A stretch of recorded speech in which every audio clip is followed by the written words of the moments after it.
prevenção de comunicações não desejadas, estabelecimento de suporte a centros de respostas a ataques cibernéticos, CSIRTs, desenvolvimento de mecanismos de participação dos stakeholders, implementação de pontos de troca de tráfego. A proposta dessa sessão principal é trazer a comunidade do IGF a uma mesa redonda para discussão interativa e orientada a resultados, a fim de buscarmos caminhos para a conexão do próximo bilhão de pessoas à internet. A partir da perspectiva brasileira, eu gostaria de trazer algumas contribuições ao debate.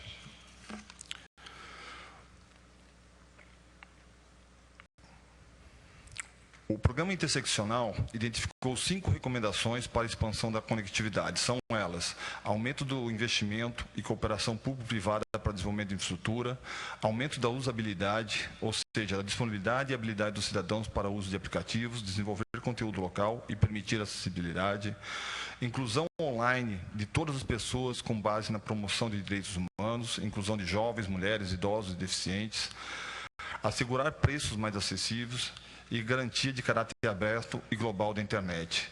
Um exemplo de medida brasileira quanto à recomendação de desenvolvimento de infraestrutura é a previsão do lançamento de um satélite geoestacionário de defesa e comunicações estratégicas que operará na banda KA para a comunicação civil, cobrindo todo o nosso imenso território e com capacidade de conectar qualquer cidadão nos mais remotos lugares de nosso país. Como forma de aumentar a conexão no norte do país, sem comprometer o meio ambiente, está em desenvolvimento o projeto Amazônia Conectada. É o maior projeto de expansão de comunicações na Amazônia Ocidental, que visa a construção de mais de 7.000 quilômetros de fibra óticas nos leitos dos rios da Amazônia. É uma maneira criativa e inovadora de conectar com mais qualidade 20 milhões de pessoas que estão isoladas nos entornos da região da floresta. Também temos a construção do cabo óptico submarino transoceânico entre a América do Sul e África e a América do Sul e Europa, além do anel óptico sul-americano, para interligar os países da nossa região. Isso porque acreditamos que o esforço de interconexão não pode ser feito de maneira isolada. É importante a coordenação entre países para a diversificação das rotas de conexão em benefício de todos os usuários da internet.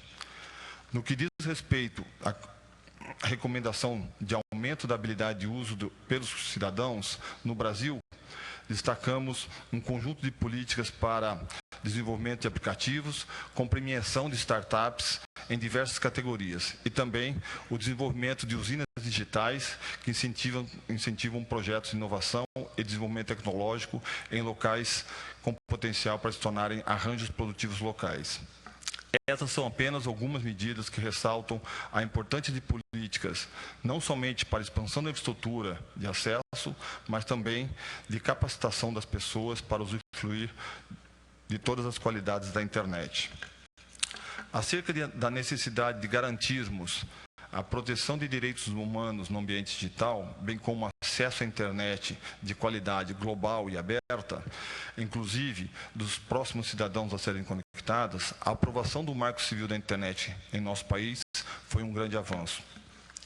Quanto à redução dos custos de acesso, apoiamos e realizamos inúmeras medidas para a redução de preços, como desonerações fiscais para a construção de infraestrutura e acesso aos terminais que se conectam à internet. Entretanto, alertamos que os altos custos de interconectividade internacional, bem como o fato de os dados estarem alojados em pontos distantes dos usuários, dificultam a redução dos preços e a melhoria de qualidade para o acesso pelo usuário final.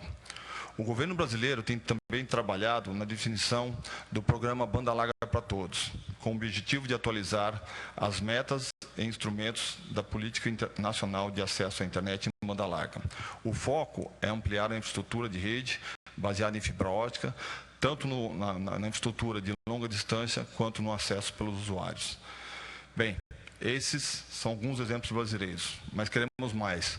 Queremos compartilhar e aprender com outras experiências. Estamos, portanto, abertos ao debate e empenhados para que tenhamos os melhores resultados nessa sessão, com a identificação de gargalos e oportunidades para a expansão da conectividade mundial. Para concluir, gostaria de expressar a minha satisfação em participar dessa mesa e minha expectativa de que possamos, conjuntamente, avançar na identificação de soluções concretas para as questões aqui colocadas. Feitas essas palavras iniciais, eu gostaria de passar a palavra ao senhor Lene Montiel, secretário-geral adjunto para Desenvolvimento Econômico das Nações Unidas. Muito obrigado. Thank you, Chair. Good afternoon. Many thanks to the moderators and the panel members this afternoon for being here. At the outset, let me express my appreciation for all the intersessional activities carried out in advancing the IGF work on this important topic. This morning in our discussion on the internet economy and sustainable development, we talk about the digital divide. In my view, connecting the next billion is a key strategic approach to bridging the digital divide. So this session, in my view, complements very well our discussion this morning, and I want to commend again the MAC and the host chair for arranging this session. Likewise, I hope the results of our discussion here can be a valuable contribution to the preparatory process of the WISE's outcome document. In fact, addressing the digital divide was featured prominently in the zero draft of the WISE's outcome document.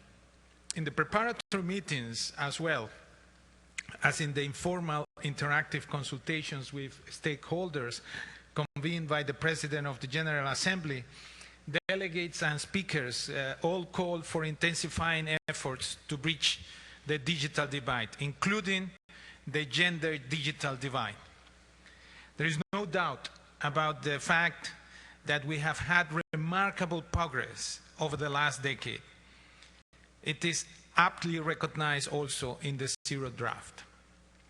Member States agreed that there have been many ICT-enabled breakthroughs in e-government, e-business, e-education, e-health, e-employment, e-agriculture, e-science, allowing, of course, greater numbers of people's access to services and data.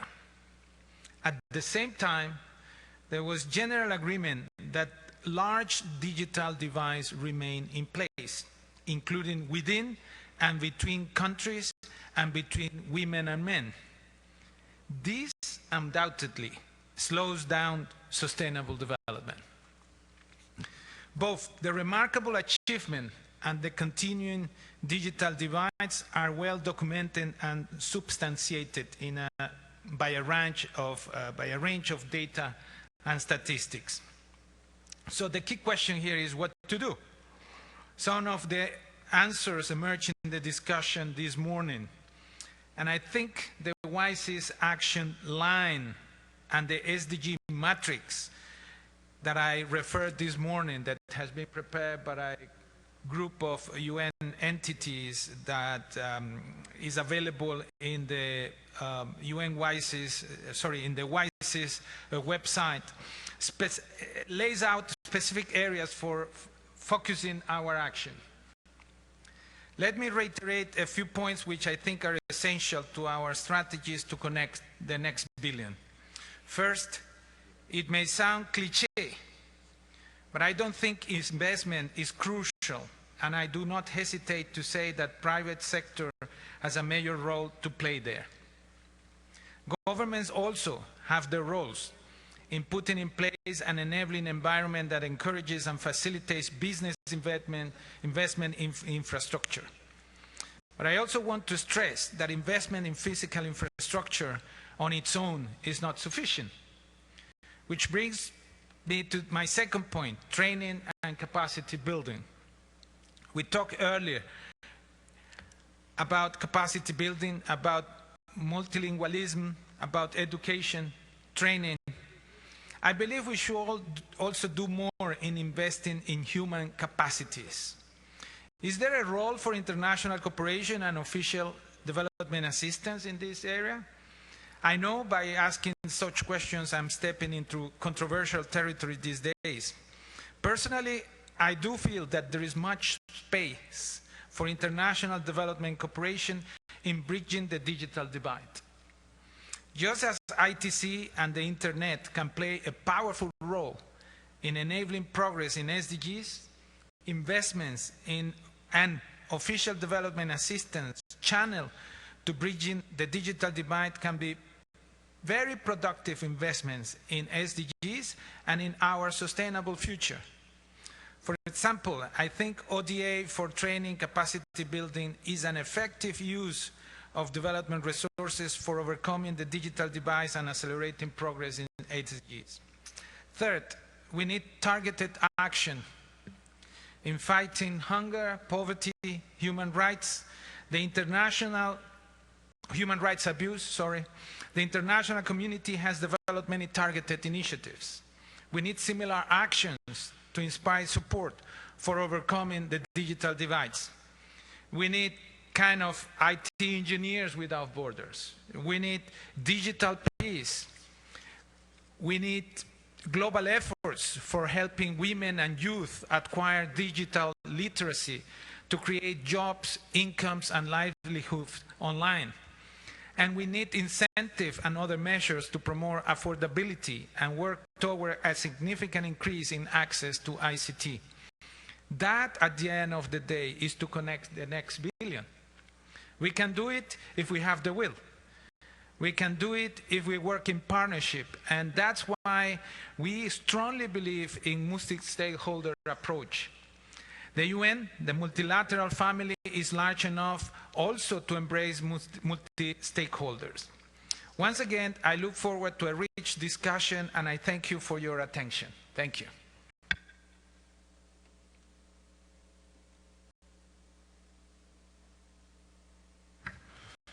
Gostaria agora de passar a palavra para os moderadores, o embaixador Benedito e a senhora Constance. Embaixador, por favor. Muito obrigado, senhor presidente. Boa tarde a todos. I will switch to English. I will moderate this session and be assisted by Constance Bomelar from ISOC. I am from the Brazilian Ministry of Foreign Affairs, and I was honored by the chair of MAG to lead the team that prepared the document on policy options. This will be further explained by my co-moderator, Constance Bomelar. I just wanted to say it's a deep honor for us to be able to present to the IGF the outcome of this work, which indeed we think should constitute an innovative piece of work, one that should be improved and serve as a useful tool for all of us. So with this very brief initial word, I'd like to turn to Constance Bomelar. Thank you very much, Ambassador. And I think I'm going to start perhaps by taking a step back to talk about the essence of the IGF intersessional work, basically why we have done this. We've seen over the past decade, with the acceleration of internet deployment and new usage, a number of issues, whether technical or policy focused, emerge. And with this, a strong appetite of stakeholders to have a place all year long where they could discuss and find solutions. So this is basically how the IGF emerged as a natural place to discuss best practices, but also policy options, because it gathers all relevant stakeholders, and we could not imagine tackling internet issues without all expertise required at the table. This evolution was also in line with the mandate of the IGF, which leaves room for it to grow. And here I will quote paragraph 72 of the Tunis Agenda. The mandate of the forum is to identify emerging issues, bring them to the attention of relevant bodies and the general public, and where appropriate, make recommendations. At the Internet Society, we conducted a survey this year on Internet governance, which was widely taken.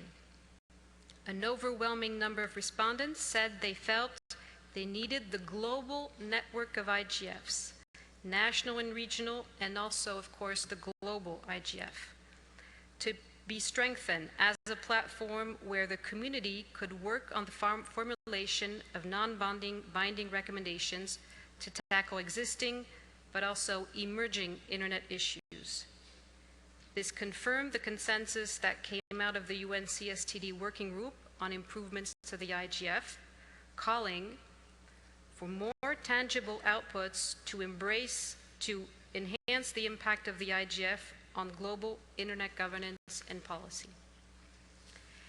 And in light of the renewal of the mandate of the IGF to be discussed this year at the WSIS Plus 10 later in December, it was critical for the IGF community to address this call for the IGF to evolve. So in this context, the MAG rolled up its sleeves this year and decided to launch a new program on intersessional work all year long, intended to complement existing work. Over the year, experts from all stakeholder groups have gathered, working in a bottom-up, multi-stakeholder fashion to develop 6 best practices documents, all supporting the overarching goal of connecting the next billion. Today will be presented and discussed the outcomes of a year-long effort from the IGF community, the policy options for connecting the next billion, and best practices on multi-stakeholder mechanisms, mitigating spam, establishing CSERTs, enabling IPv6, establishing successful IXPs, and finally countering abuse against women online. In terms of next steps, comments from the audience will be welcome and will enrich all the documents that will then be finalized in a few weeks after the IGF, and then all disseminated, shared with relevant stakeholders and organizations as requested by the Tunis Agenda. Thank you, Ambassador. Thank you, Constance, for setting the scene and for those background and context remarks. I will now we will initially focus on the document on policy options for connecting the next billion online. The version we will be examining is available online at the IGF site, and it reflects the work that has been done so far, and the idea is that that should be a living document that should be continuously improved. But in order to also set the stage for the discussion on the document, I'd like to invite Dr. Pepper, Vice President, Global Technology Policy from Cisco, for initial remarks. You have the floor, sir. Thank you very much, Ambassador. Thank you for the MAG for putting this together with this session, which I frankly believe is the most important session this week, because it is addressing in a very pragmatic way, how do we close the digital divide? Unless we close the digital divide, all of the other issues are secondary. Everybody has to be connected. I also want to thank you personally, and Max also, for doing a great job as host. So it's you know, the second time for the IGF in Brazil, and this is really wonderful. So let me just start with, we've already heard, you know, why this is important. We know it's important, but I just want to point out what we call sort of the income inequality paradox of the internet. There's some work that a colleague and I did earlier this year that was published as part of the World Economic Forum's Global Information Technology Report, in which we looked at what happens when people connect to the internet in a country. If you get over a 20–25% threshold, the more people that connect in a country, it increases the standard of living in that country, because connecting to the internet is an income multiplier. And so it closes the income inequality gap between countries. Countries rise. if you're over that threshold. But the paradox is that as more people connect in a country, it widens the digital divide, the income inequality in a country. And at first, people say, well, how can that be? But if you think about it for a moment, it's because the people who are connected improve much faster than the people who are not connected. So in the name of equality, we're not going to tell people to disconnect, so there's only one option. Everybody has to be connected. And that really goes to the heart of this session. So it's about connecting the next billion, but frankly, I think that's too modest. Let me explain why.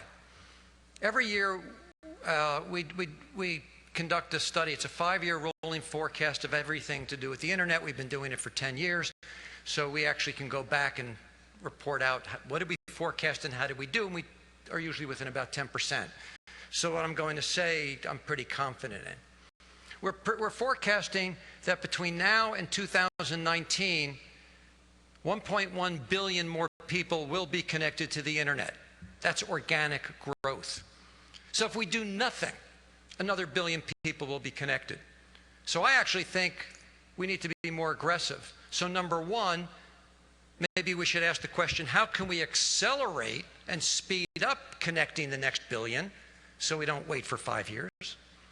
And then beyond that, we need to connect the next billion after that, and the next billion after that.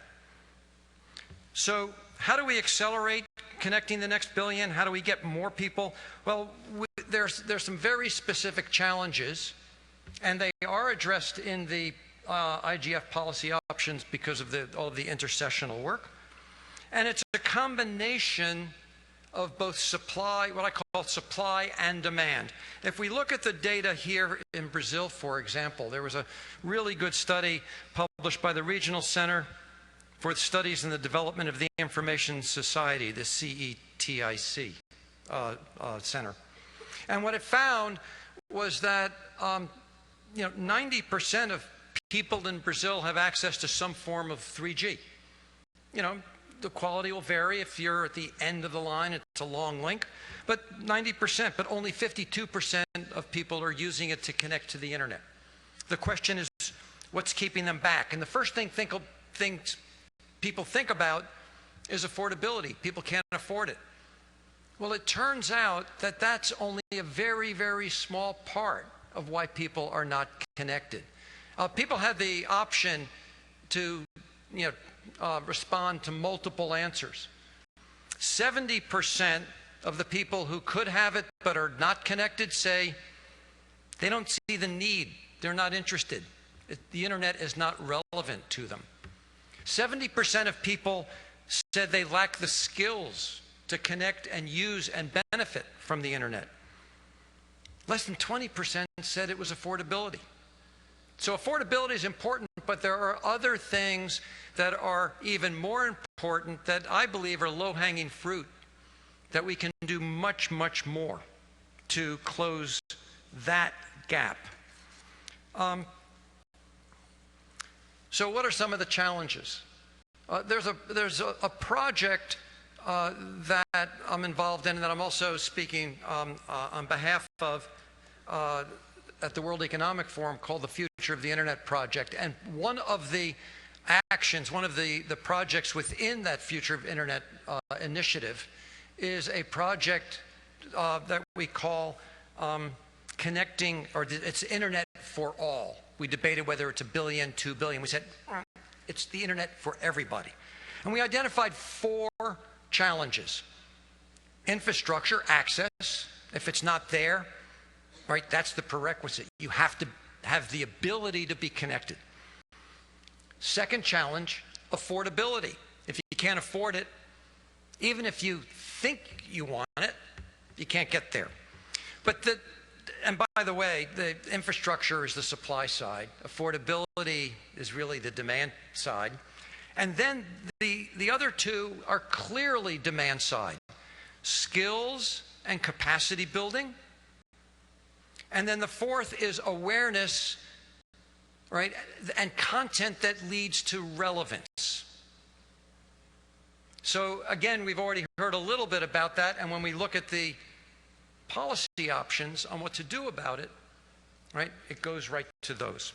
There is an additional piece here, and that is we also took a look as part of our study looking at this income inequality, and one of the things we found, and I'm really glad it was already mentioned, is that in some countries, not Brazil, but in some countries, the gender gap in the use of the internet essentially disenfranchises half of the people in a country.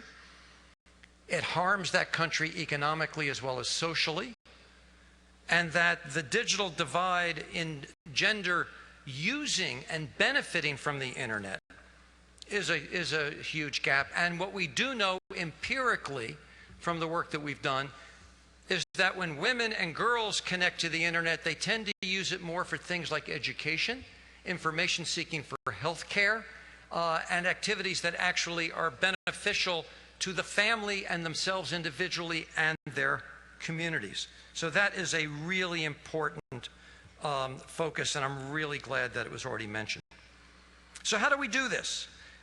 You know, the IGF, as the multi-stakeholder organization group, it's not hardly an organization, but a collection process is the way to do that, and the intersessional work.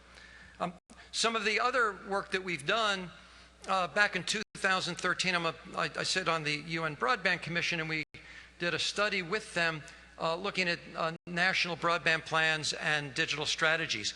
One of the findings of that study was that if government tries to do it alone, or if the private sector tries to do it alone, it is not as effective as when there is a public-private partnership, precisely for the reasons discussed about investment, but filling gaps, enabling policies. But it also must include all of the stakeholders as well as local communities. So, you know, we really have an opportunity today with the best practices, although I must say I actually don't like the term best practices. I like a menu of good practices, because there's so many good practices and every country's slightly different. You can't say this one's best or that one's better, right? There's a menu. We have a menu of really good practices and things that we can do to intervene, both governments, private sector, civil society, technical community working together, and through this intersessional process to make a difference. And we can't wait. It's urgent, it's essential, and I want to accelerate connecting the next billion. I don't want to wait 5 years. So with that, Mr. Ambassador, I'll turn it back to you. Thank you. Thank you, Dr. Robert Pepper, for your presentation and for inviting us to raise even higher the ambition of the task we have assigned to ourselves. I'd like, just before turning to Brian Gutterman, who will make a presentation on the document, of the main findings of the document, I'd like to acknowledge the participation of other MAG members who contributed to putting together this document. So first of all, I'd like to acknowledge Constance Bomela. I think we should all know that Constance was the real force behind the preparation of this document, and I really thank you for this. Also, I want to acknowledge the participation of Lynn Santamour, Baher Smart, Caroline Liguin, Avri Doria, Virat Bhatia, and Marilyn Cade and Lee Hibbard as well, who also assisted in outreach to regional and national IGFs. With this, I'd like to turn to Mr. Brian, to the Secretariat, for presentation of the document. Thank you, Ambassador Fonseca and Constance and Dr. Pepper as well for your introduction. To frame this a bit, I will invite everybody here and participating online, if you do have a laptop or an iPad or something like that in front of you, to go to the IGF website to the home page, and there you will find a tab across the top which says Connecting the Next Billion. And when Ambassador Fonseca refers to the output, it's actually a collection. You'll be able to find three things there. There's a compilation document, which is the collection of inputs and contributions, which I will detail more in a bit. Many of the organizations and individuals who contributed to this compilation are actually here at the table. Some of you are in the room, and I think that was the biggest success that we had in this process, was the amount of contributions that we got to this theme and this work, which was very important. The theme came from the IGF community. The compilation document was framed. The structure came from an open mailing list group and drafting group that decided on the structure. The structure was based upon the initial inputs that we got from the community, how they defined the issue, and the major subtopics within Connecting the Next Billion, which, as we found, means very different things to different people depending on where you are in the world and what kind of access you have already.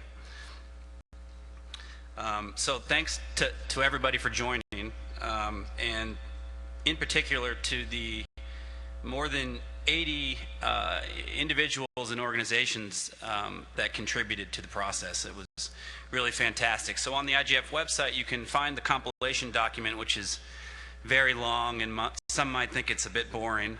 There's a 5-page document, and then there's a list of contributions, of the more than 80 contributions in full, that are all very interesting. They give unique perspectives. They outline both opportunities and challenges and recommendations from all these different groups, the multi-stakeholder group, about how to tackle this challenge.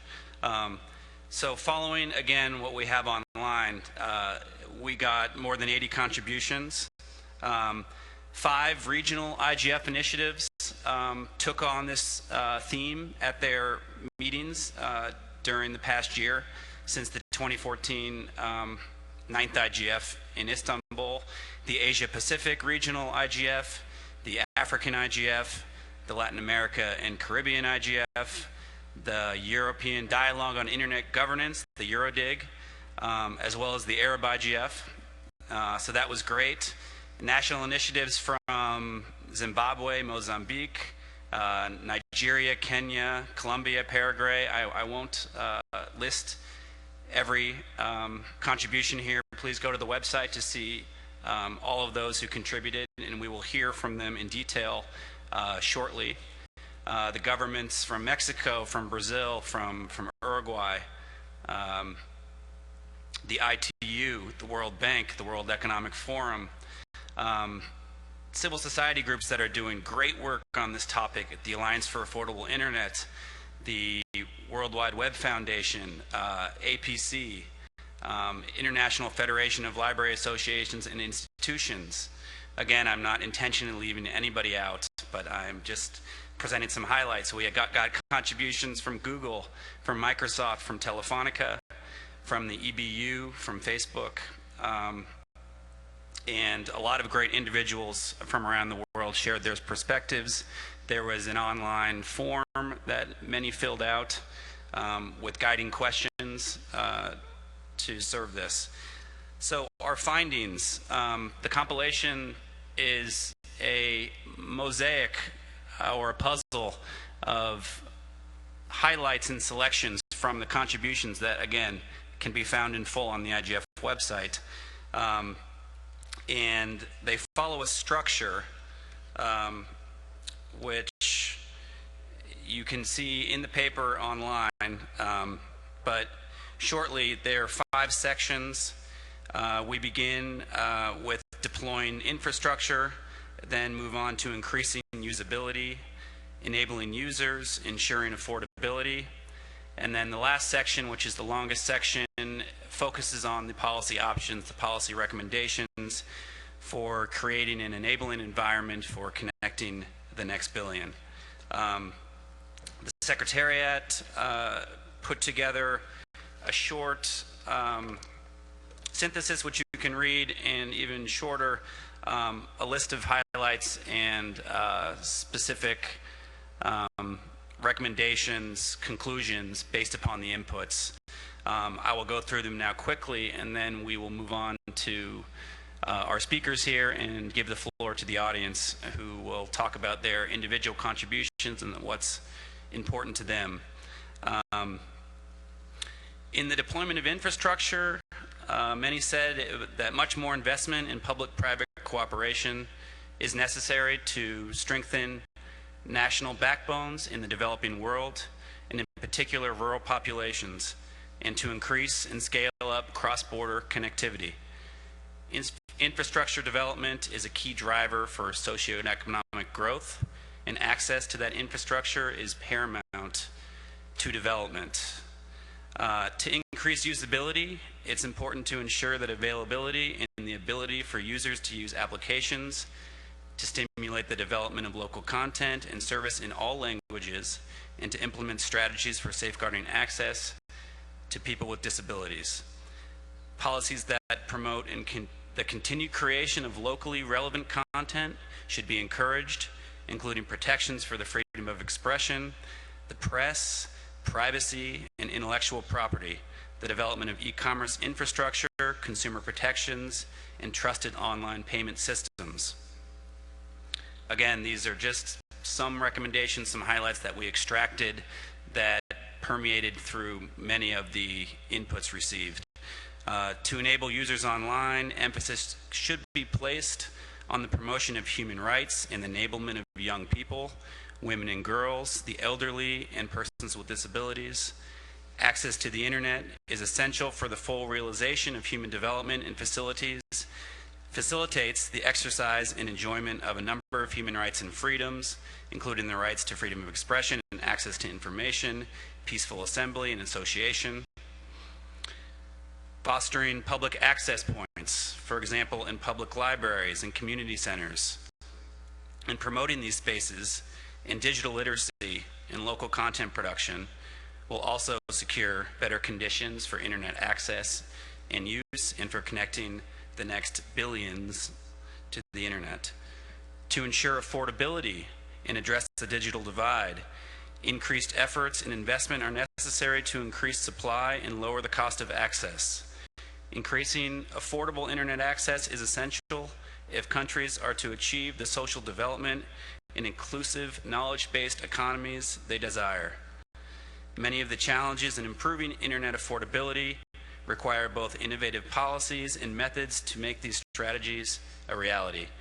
There are many well-known benefits to infrastructure sharing, such as lowering industry costs. To encourage this practice and make operators more amenable to sharing, governments can put in place guidelines and regulations to support infrastructure sharing and introduce new business opportunities. Finally, in creating an enabling environment, future connectivity efforts need to ensure that those coming online have access to the entire global and open internet.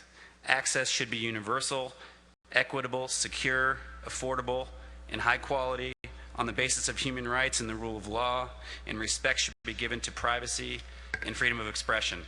Again, this is not an exhaustive list. This is just highlights that we pulled from the inputs. I think we can give the floor now to many of our speakers. I'll hand it back to you, Ambassador Fonseca. Again, thanks to all that contributed, and looking forward to a good discussion. Thank you, Brian, for this. And as you have indicated, this document represents a collective work. It's the outcome of collective work that involved those I mentioned that assisted us in putting together the document, establishing some parameters and guidelines, but basically it was populated by contributions coming from all of you. So it is a collective achievement. I think we should all take pride in that. In beyond this, to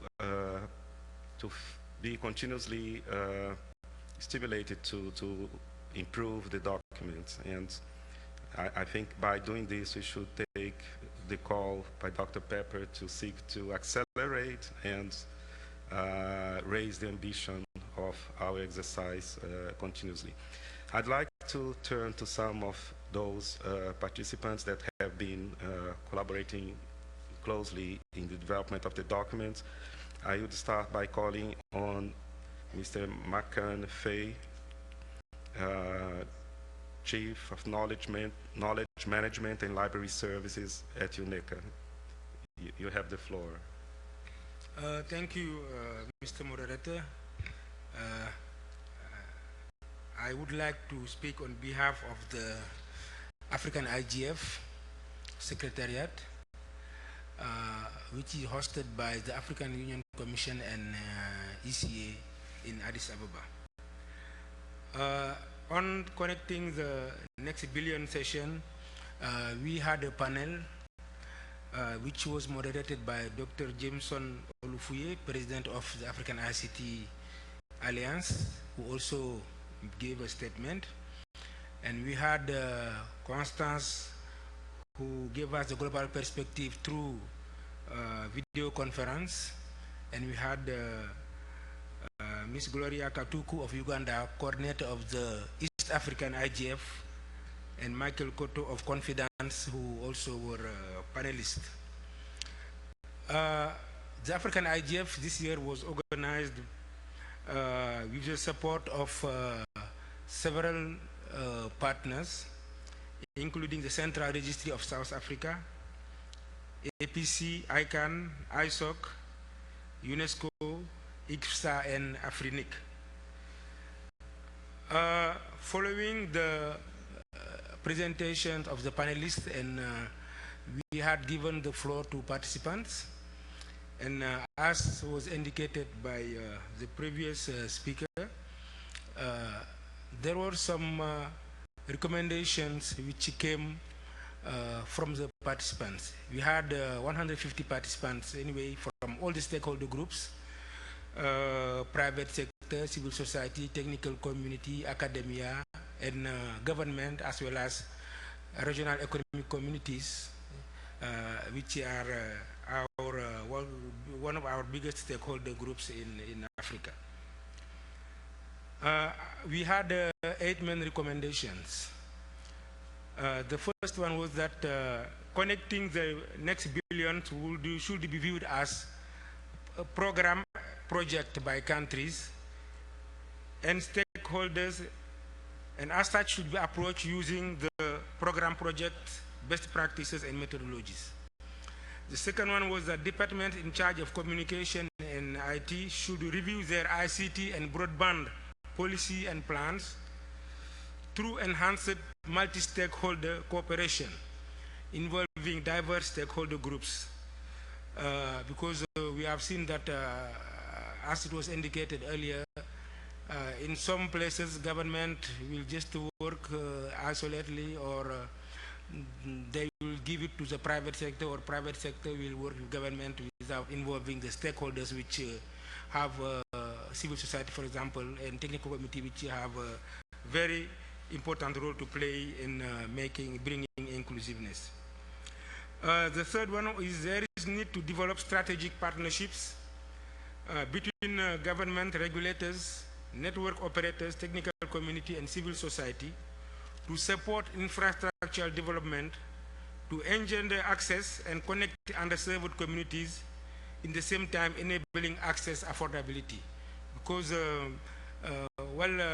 affordability may not be an issue in some countries, but in Africa it's still, because when you go to a country where someone will pay $80 to have a 2 megabyte bandwidth per month, and while it is widely recommended that people shouldn't spend more than 5% of their salary, $80 is maybe 150% of most of the African salaries. So affordability is still an issue in Africa. The fourth recommendation was to enable sustainable use of ICT equipment and applications. Power grid capacity should be boosted through diverse sources, because there is no need in you to have computer equipment if there is no power to make them sustainable. So there is need to also to look parallelly when we are talking about ICT to look at the electrical dimension. There was also one on local content, because we said that you cannot just develop the roads without cars, and I believe that this is important here. So we had number 5, local content development and e-learning initiatives are necessary to promote the creation of local content online to boost the demand in order to promote inclusive access. Also, there is a need to produce content locally and translate external content into local languages and in oral format to reach a maximum number of people, because we have a large illiterate population, and they will understand what you give them in their local languages, but they may not be able to read it. So in addition, there is need to invest in local developers to promote innovation, because that is also one way to boost local content development and e-learning initiatives. The number 6 is increased access to information and knowledge is an essential pillar of sustainable development. However, not everyone has a smartphone or a computer to help them get online in Africa. Hence, public access to ICTs is needed to help more than 4 billion people in the world who do not use the internet individually. Because even in the developed world, when you go to the US, you see disenfranchised people going to the public library to be able to have access to look for jobs and so on. So here what we said that libraries worldwide provide public access and should be supported as spaces which can provide not only access to the internet, but also access to information and knowledge, and also can provide capacity building to the users. The 7th recommendation was that the African Union should explore the creation of a continental common toll-free internet platform in conjunction with telcos and other stakeholders to preserve the identity and unique cultural heritage of Africa. And the final one was in order to proper follow-up implementation rate, successes and failures, there's need to have an effective monitoring and evaluation program using online real-time portal reportage. Thank you, Mr. Chairperson. Thank you, Mr. Fay, for your statement. I thank Africa for the contribution to the document. You have been providing us with good examples of innovative solutions, and we certainly are aware of the challenges, and we certainly wish that this document will be useful for you and other practitioners in Africa. I thank you very much for this. I'd like to turn now to other panelists that would also make interventions on this topic, on the document. I'd like to ask, to the extent possible, that the intervention should, if possible, not extend 2 minutes. We have a large number of panelists, and we would like also to give the opportunity for the audience to make comments on this. So I'd like with this to turn first to Dr. Thomas Lamanauskas from ITU. For your comment, you have the floor. Thank you very much, Ambassador, and thanks a lot also for upgrading my title, but not yet doctor, hopefully sometime in the future. So, and also thanks a lot for IGF Secretariat and the Constance and all the contributors for the, I think, excellent compilation of policy options and practices that could be used to connect whether it's next billion or more, that's, I think, also something to discuss in this panel. And also, I think it's a very timely discussion, of course, with September agreed Sustainable Development Goals, which now explicitly recognize the need and the importance of ICTs for the sustainable development overall, especially in the goals 9C and 17.8, which clearly say what we that we need them. And we have so rather good stories so far. Yeah? We have 3.2 billion people online. But I think also, and I like Bob's optimism, but I think I also like to be optimistic. But we also have some other side to that story. Another side of the story is 4 billion people are still offline. And if you look at LDCs, 10% of people in LDCs are only 10% of people in LDCs are online. Also, when you look at the graphs, they kind of decelerate, so it's not that optimistic, but so we see that actually growth is rather accelerating now, decelerating, and that's something most probably we also need to see whether it is a problem and how to deal with that. And that's not surprising, every next billion is more difficult, it's more rural, more remote, less skills, so we need, so it will not be easier, it will be more difficult, so that's why it's again very timely discussion to have how we connect that. Again, when we look now at the broadband, it's not just about having people connect. Now it's about what are they connected to, and broadband is not the same broadband anymore, so whether we just count people who have 3G connection on their smartphone as mobile broadband users, whether they can, does that mean they can use all these abilities of the new communications, so whether we actually need, high-speed broadband connectivities. When we look at again from for example, in new opportunities like Internet of Things, we also see that in a number, for example, of connected devices, again, some regions actually not even, we're not have a catching up, we have a widening digital divide. So it's not to paint pessimistic picture, but saying we came a long way, but it's still a long way to go, and it's very, very early to say that, now it'll just be easy, let's push. So we need to work together on that.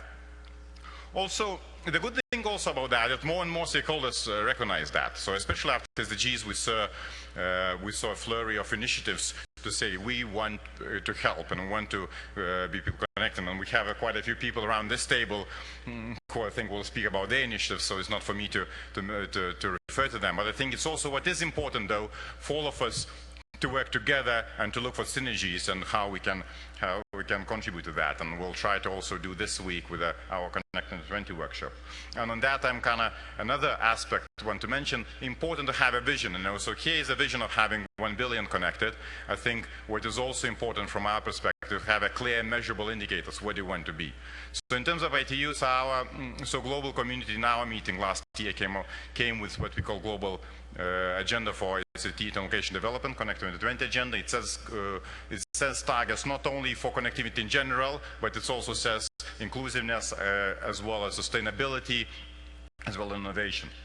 Just trying to wrap up a little bit. So these are kind of having a vision important, and then what is the tool? So some of the tools, and again, the speech would lack something if I wouldn't mention what's now happening across the ocean in Geneva. So we have a World Radio Conference happening, which now is coming to the agreements on a new spectrum for the mobile broadband, next generation mobile broadband. So we just agreed on the 29th of October how this 5th generation mobile broadband will look like. Now this conference and World Radio Conference will also find a spectrum for that. So that's, and again, enable next generation opportunities and faster speed to everyone as the spectrum comes. Also, and Bob mentioned, is important on national leadership, especially national broadband plans. And again, we have some good traction on 148 countries now having national broadband plans and 6 countries developing them. And, and I'll could of course talk long what should be in those national broadband plans, but national leadership is important. Just to finish, I think offer a few things. So what's also important, I think that's part of the discussion here we had in other sessions, is stakeholder engagement. And when we talk about stakeholders, it's not only about government, academia, civil society, but within those stakeholders we have different stakeholders. Yeah? So within the government we have ministers of telecommunications, finance, education, health, and we need to have them all around the table if we want to tackle both demand issues and supply issues. And also, and the last thing, just to now the real last thing, sorry Constance, so the really last thing is that we also want those people who are connected not just be users and passive consumers of the content, they want them to be actually active contributors and active participants of this economy. So from ITU we're doing our bit. We launched a merged partnership with another 7 partners from various stakeholder groups, private sector, civil society, and this is the discussion how, and it's very encouraging to hear from African IGF that this is something is recognized important, and again how we can together work towards that goal. Thanks very much. Thank you for your statement. I'll keep calling you Dr. Lamanauskas, especially since we are in a forward-looking exercise. Thank you. I'll turn now to Avidoria. You have the floor. Thank you. So I look at this report. I'm really fascinated and impressed by how much information we were able to collect. And then the question occurs to me, now what?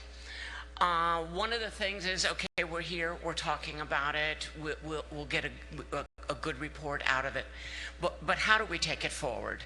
And especially looking at what Dr. Pepper was mentioning in terms of how do we use this stuff to accelerate the work? And some of the things that have come out in discussions, that we have an IGF meeting and we absorb a lot of information, but we don't take it further. We then have perhaps another next year's IGF regionals and nationals, and we collect more information. But somehow, so we have to find a way, I think, in taking this to sort of pinpoint some of the object. There's an immense amount here. You hand, the 27 pages of the full report to people.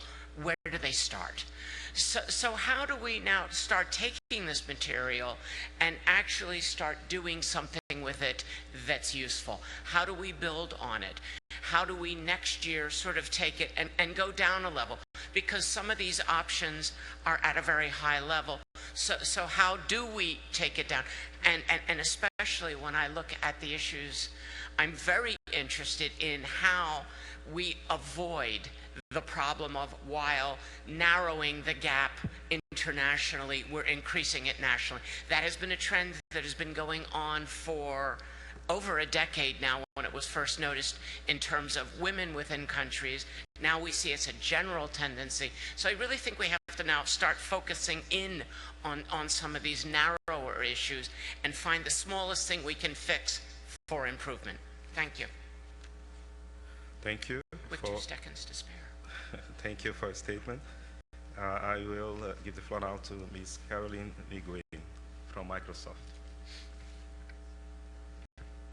Thank you, Ambassador, and thank you for enabling me to participate in this panel. First, I would like to thank Constance and also the tremendous work by the Secretariat to organize and collect this tremendous collection of information. I'd like to share Microsoft's perspective and then also completely agree with Avri's question with respect to what is the next step. I also completely agree with Dr. Pepper's challenge with respect to accelerating and the need to accelerate the conversation in the digital divide. And I think this is now where we're at the point of moving the conversation to how. And this document, to your point, is a unique value and valuable asset in addressing that question of how. So firstly, just to share Microsoft's perspective on this, we've been actively participating in this process because we fully believe in addressing the digital divide. Our mission statement is to empower every person and every organization on the planet to achieve more. So it's completely aligned with the goals and objectives that's been shared thus far. As a company, we are focused on creating innovative ICT solutions and initiatives that are inclusive by design and help to realize the full potential of peoples around the world while enabling sustainable social and economic development through partnerships with all the stakeholders. It is in that spirit that we submit a contribution into the process and into the intersessional work, addressing specific examples of issues on both the supply side in terms of how to provide affordable access to remote areas, including very practical solutions such as using solar energy. Example of the title in terms of policy options. Where you are, you can find examples in other countries, etc., and get some examples as starting points. Again, focusing on how and acceleration. So another point that I'd like to make that was very unique about this document is that it has a framework that addresses the issues related to connectivity holistically. It is, if you look at the outline in terms of the table of contents, what is included in here is essentially almost a framework, a set of tools that countries, communities can use for addressing this issue, from everything moving from infrastructure to policy. So if you look at that and in terms of what's needed, again, it's a helpful tool as people, as countries, communities, policy regulators look at how to implement this digital divide. The third point is that through this process, which is unique, there's been a unique platform for communication and information sharing between multiple stakeholders. Everyone is participating. There's no centralized, there's no central headquarters. It is, if I may use an example, it's accessible. It's like Wikipedia, where there's information out there, but there's also people contributing information, and there's also opportunity to say what works and what doesn't. So going forward, one of the questions that I'd like to put on the table is, how can this platform for communication and information sharing be continued? Constance, in your opening remark, you mentioned finalizing the document. I think it's a living process, and the question is how to make the information accessible. What is the platform that enable contribution as well as modifications, because it is that policy options. And then the WSIS review is ongoing right now. So part of this question is, how can this information be shared more widely with policymakers? One of the questions I'd like to put on the table for consideration is, if we look at the draft of the WSIS, of the current outcome statement, and look at the evidence that is presented here, some of the evidence somewhat contradicts what's in the draft today. So how do we reconcile that? Because there's a set of very, very clear evidence and example sharing right now. And then lastly, to look at the question of, what next, and asking the questions, should this be, or can this be, some sort of a set of connectivity principles, a framework, a tool set? So I think with that, that was my last question. Thank you very much. Thank you. Thank you very much for your statement. I'd like just to remind all those who make interventions to stick to the 2-minute time we have set. We have provided a clock to help you to be disciplined to the extent possible. I'll turn now to Mr. Manu Bardwaj from the U.S. State Department. You have the floor, sir. Thank you, Ambassador Max, and I just wanted to start by recognizing the terrific work of the Secretariat and Constance in putting together this terrific document for all of us to use today and facilitate a really productive discussion. To go to the question that was asked by a fellow panelist, what next? We thought hard about this question at the IGF USA a few months ago, and we had wide consultations on this issue of connecting the next billion, both in a closing panel, closing plenary. A lot of the discussions that we had at the IGF USA very much reflected the recommendations here and also the discussion that's occurred so far. And after these consultations, and because the IGF is the premier venue for international internet public policy making, and because the stakeholder community wanted us to really do more in terms of development, we have launched our U.S. State Department, joined by major development organizations, launched a new diplomatic initiative called Global Connect, which seeks to bring an additional 1.5 billion people online by 2020, an internationally agreed upon goal. Through this effort, we're also recognizing the critical importance of the internet in achieving all the SDGs. At our launch and at the IGF USA and all the stakeholders were involved, we've just been thrilled with the support from so far 22 global NGOs, Jim Kim of the World Bank, the presidents of Tanzania and Estonia and other foreign dignitaries from the developed and developing world. As part of Global Connect, we also are increasing our own development assistance. Since the Secretary of State's speech, major U.S. development organizations, including OPEC, have announced major commitments for financing in Myanmar, Kenya, and we're hoping to continue providing this level of development assistance because we're trying to mainstream the view that the internet is as important to every country's economy as energy, electricity, highways, roads, and that we really should be prioritizing internet infrastructure on the international development agenda. And I think that's something that resonates with all countries, all stakeholders, all participants. In terms of kind of now going back to Aubrey's question again about what next, this is a terrific set of policy recommendations to potentially guide initiatives like Global Connect, other efforts that are underway. And we should all now think very seriously about how we might operationalize this as a global community to really build more support that, these types of government policies are the ways to unlock digital growth, to really expand the benefits of connectivity to the entire world. And we look forward to working with partner countries, stakeholders, as we continue not only our initiative Global Connect, but the IGF's very important work of connecting the next billions. Thank you, Ambassador. Thank you very much for your statement, your comments. I turn now to Mr. Jack Deasy from O3B Networks. Thank you, Ambassador. It's a pleasure to be here. I second all of the congratulations to the chair and to the groups that put this document together. The breadth of information that is being gathered here is really striking. I'd like to comment briefly on the theme of infrastructure at the beginning of the document. There's been a lot of important commentary about the importance of additional investment in infrastructure, and I think that the other really striking comment that I heard was that the incremental difficulty of connecting the next billion is notable. It's harder as we add the billions in.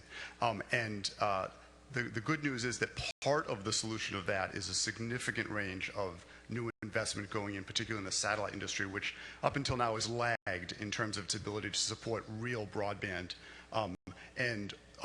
This is all long-term investment. There is a significant number of new initiatives across the satellite industry to improve the offerings by satellite to these particularly unconnected and more difficult to connect communities. And I think that that's an important part of the work going forward. I also want to comment, just in discussing here at the table as we were getting ready, when you connect communities with significant broadband from a standing start, the importance of the menu of good practices that's been presented here becomes even more important. These communities have to absorb essentially overnight what a lot of communities have taken 10 or 15 years to absorb. And the work that has been done here to put that in a manageable, accessible format is going to be really valuable, I think, to these communities going forward. Thank you. Thank you for your statement. I'll turn now to the last speaker among the panelists, and then we wish to take comments and questions from the audience. I'll turn now then to Mr. Kevin Martin from Facebook. Thank you, Ambassador, and thanks everyone for the hard work that they put into the document. We at Facebook certainly agree with the multi-stakeholder approach as being a critical aspect of solving this problem. And we appreciate the report's recognition of the multifaceted nature of the policies that will be necessary to address it. I think the Secretariat described it as a mosaic that's included in the report. And I think that's not surprising considering that the challenges are so different in connecting. As Dr. Pepper outlined before, that the challenges for the remaining people that aren't connected yet to the internet vary dramatically. And we at Facebook see that really breaks into three different buckets of people. There's about 1 billion people who lack access to the necessary infrastructure to be able to connect. About 1 billion people who cost is the significant barrier. But the largest group of people is actually 2 billion who live within a signal, as Dr. Pepper was indicating in some of his remarks. But that relevance and awareness become the biggest barrier to connectivity. And so we think that the policies and the actions need to reflect the fact that you've got such dramatically different problems. And we at Facebook have connectivity initiatives that are trying to be just as multifaceted. We have efforts to address the lack of infrastructure with our connectivity labs for satellites and drones and HAPS and other new technologies to be able to lower the cost of access to those that are currently lacking the access to that infrastructure. But we also have significant programs to try to address the issues that were talked about in the report about increasing usability and enabling users that would try to address the relevance factors that I think Dr. Pepper alluded to. And so we've rolled out a service, a free basic service, an open platform of basic content that's available for free to consumers. And that basic services include things like news and education, health, jobs, and government sites. And there's a couple key characteristics of that program. It's not exclusive. It's open to any operator in the countries we've rolled it out. It's non-discriminatory. It has an open platform. It's only limited by the technical standards to participate. and it's free. Facebook doesn't pay the operators to participate. The content owners are not required to make any payments, and the consumers are able to access it without any data charges. And most importantly, going to Dr. Pepper's questions of how do we accelerate this, people coming online, we've actually seen that it's working in those countries where we've rolled it out, the 29 countries, of accelerating access. We see a 50% increase in the rate of people coming online for the operators who actually roll out this service. And most importantly, that's because we see that 50% of the people who try this service become full internet subscribers within 30 days. And so we think this is exactly the kind of program to try to accelerate the very challenges that would have been outlined in the largest group of people that are unconnected. And we think that the policies should reflect this kind of approach that, again, is multifaceted and involves a kind of a mosaic of solutions to a multifaceted problem. Thank you very much.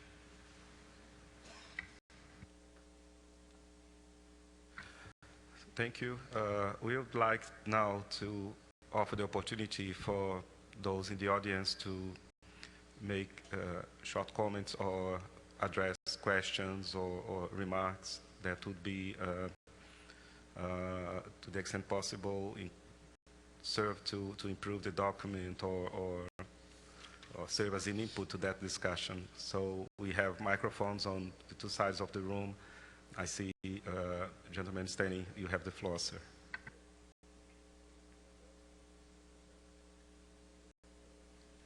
Mike, please, for... Hello, hello. Hello, good afternoon. Thank you, Chair. My name is Max Enges. I work for Google Research, but I report about a research project that I do as a visiting fellow with the Stanford Center for Democracy, Development, and the Rule of Law. First of all, I'd like to congratulate everybody who was involved in this important work. We agree that connecting the next billion is a very important, if not the most important, step for internet governance and for the future of the governance for the internet. Allow me to tell you about our pilot project, the deliberative poll on access to for the next billion, the results of which we would like to offer to complement the work that has been done so far by the IGF and the collaborators. The project is built on the expertise of two Stanford professors, Larry Diamond, who leads the Center for Democracy, Development, and the Rule of Law, and Dr. Fishkin, who is here with us, the director for the Center for Deliberative Democracy. They're both world-known experts on democratic practices in the globalized 21st century, and I and the advisory board, for which we want key IGF stakeholders, believe their methods are very interesting to add democratic practices, which is something that has been discussed in a variety of formats, to the multi-stakeholder governance processes that are emerging and practiced here at the IGF. Deliberative polling is a scientific and democratic method that has been successfully applied and developed further in 23 countries in more than 80 iterations with all kinds of policy proposals over more than 20 years. We chose access for the next billion as topic for this first deliberative poll because we agree with Dr. Pepper and the distinguished panel we have here that access is one of the key priorities right now. The deliberative poll is a process designed to gauge what positions a stratified random sample of the IGF community would take and did take, because we did the pilot, if their positions were informed by balanced information and structured discussion with peers and experts. The project touched on almost all the options that are discussed in the report, zero rating, how to evaluate access projects, and how to fund them. We conducted the pilot both online and face-to-face on day 0, and it allowed us to learn a lot. We were actually really happy that we tried it as a pilot this year and hope to improve the application and discuss with the community how to do further iterations and adapt the method for this particular community. We will now analyze the pilot data both quantitatively and qualitatively.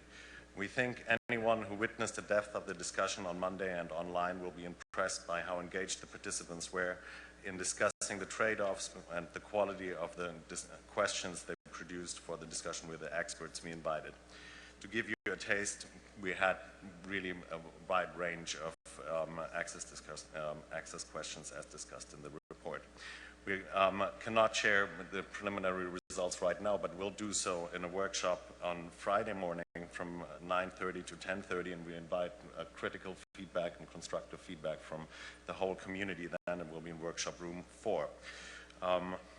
With that, I'd like to close my comments. Thanks. Thank you. Thank you for your contribution. You have the floor. Okay, hi, my name is Andrea. I'm from the Youth IGF program and from the Observatory of the Youth in Latin America. And I would like to ask the members of this session about the issue of the expansion of the frontier of the internet with the connection of the next billion and its process in a specific point that bothers me. I mean, specifically, will this process be guided in a way to respect the principles of the internet, the social-cultural particularities of the countries and the people that are out of the internet?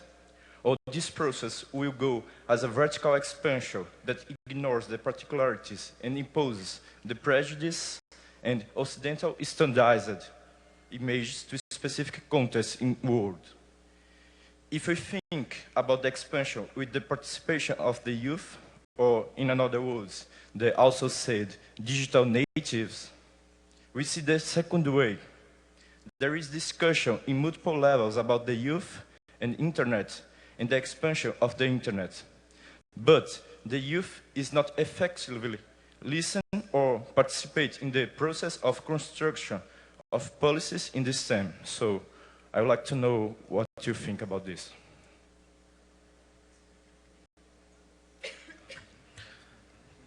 Thank you. I think we'll take a few comments and questions and try to answer collectively at the end. I see that the line has grown up rapidly. I think that maybe at this point in time we can take only those that are already in line. So I would like to close the list after those 5 participants who will take the floor. You have the floor, sir, on my left. Thank you. It's Mike Jensen here from the Association for Progressive Communications. I was very heartened to hear the comment by the representative of the ITU that we have to look at the type of connection. Connecting the next billion is not a binary problem. I feel that we have billions who are what we can call barely connected rather than just fully connected. We have to address their needs as well as the people who are not yet connected today. And in doing that, I think, as was mentioned by the panelists, we have to be pragmatic rather than comprehensive in all of the possible policy options. We have to focus on some of the key ones that are really going to make a difference and then look at the other ones that are going to follow through from that afterwards.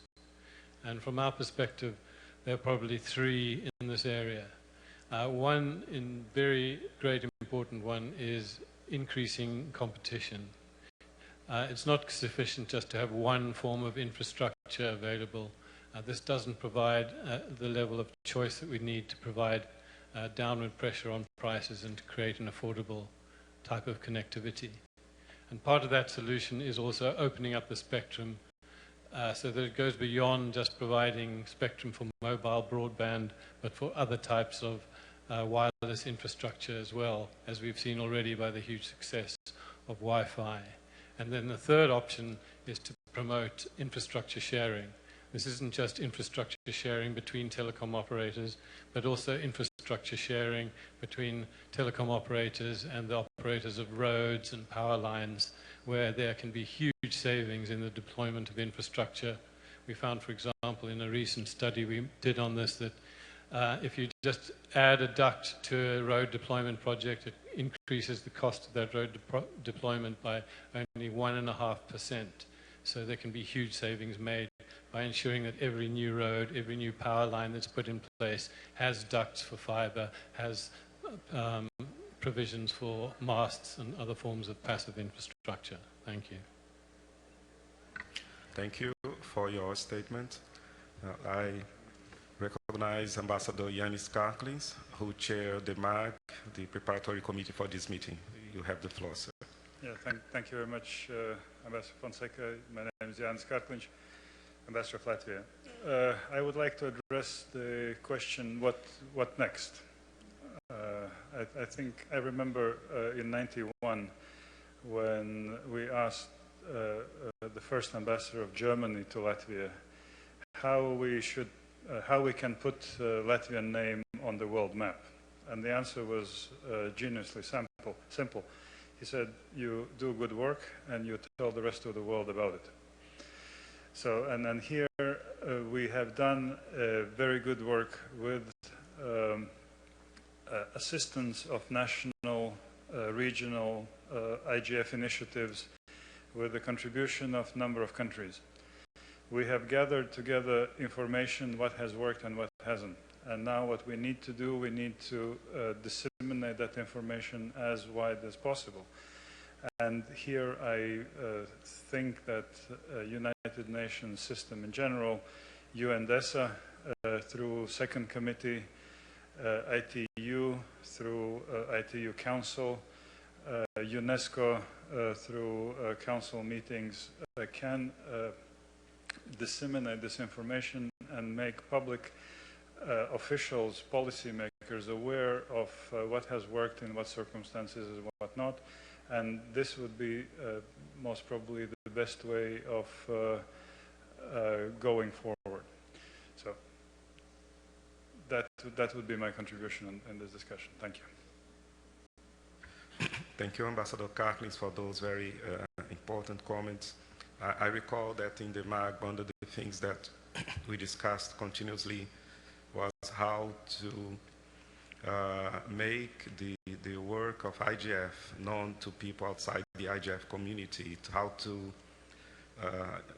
make sure that other participants from other sectors would also be involved. And I think, as you have said, Ambassador, that the work we have produced, an output that is an available tool, we should think of ways of making it known to people outside our community, those that have been involved more closely with IGF since this, and with the IGF brand name, because this is exactly what we want to make known through concrete outputs, the kind of work that it is possible to achieve through the multi-stakeholder cooperation within the context of IGF.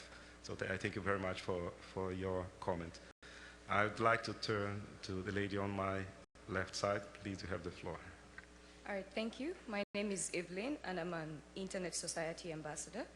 So my comment is, I read the document and it's very good, but I would love to know, like, what strategies are being put in place after connecting the next billion in terms of governments and different companies and countries thinking about moving forward. What are the strategies being put in place after the next billion has been online? So in terms of training and capacity building, are those strategies being made now, or because we have to start thinking about those discussions right now? Thank you. Thank you. I'd like to defer to the gentleman on my right hand. Merci, Monsieur l'Ambassadeur. Je suis Paul Moussafiri de la République démocratique du Congo. Je suis le chef de cabinet du vice-premier ministre en charge de télécommunications et des IST. Je interviens ici simplement pour demander que véritablement l'Internet ou la connexion du prochain milliard devrait, dans le cadre de ce panel, ne pas constituer l'élément de différence. Il faudrait, à mon avis, ainsi que cela a été décidé, que la connexion Internet puisse être un élément, non pas de différence, mais un élément qui permette de limiter, d'enlever les différences ou des obstacles, des limites qui existent, ou les barrières qui existent entre les peuples.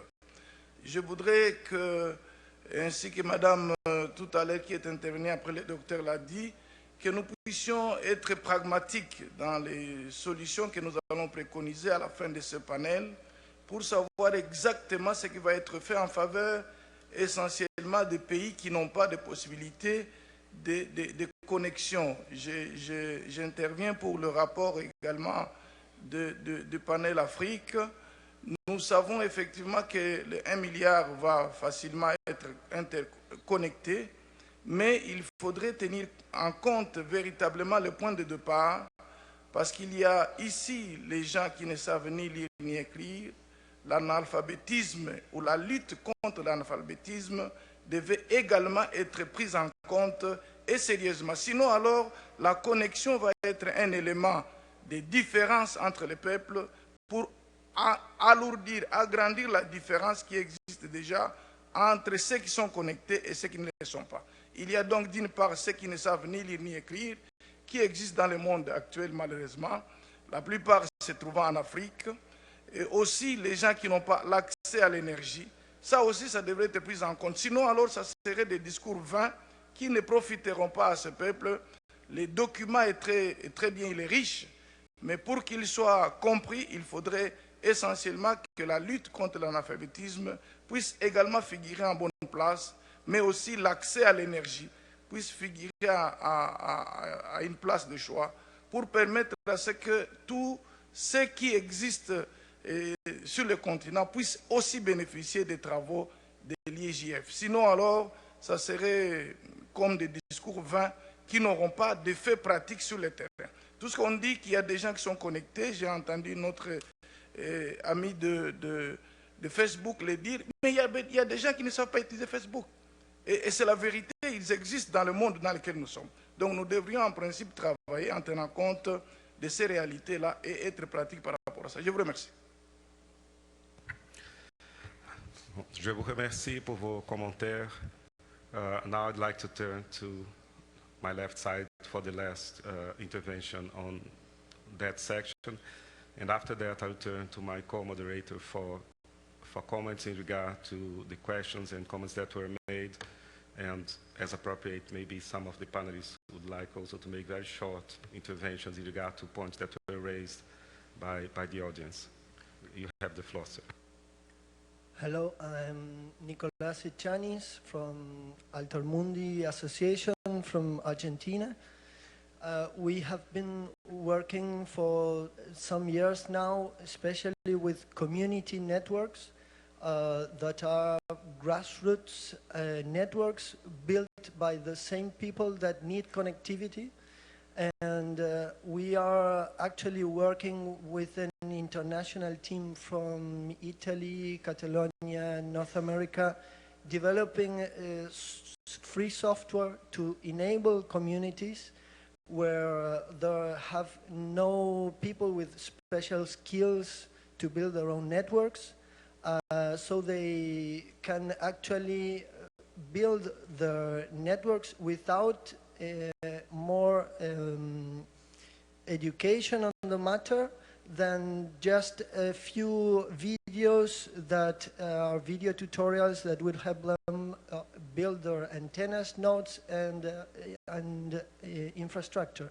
And this has been actually working very well in the places that it has been tested, and we believe it would be interesting to have more relation between these grassroots initiatives and other strategies that don't usually take this possibility into account.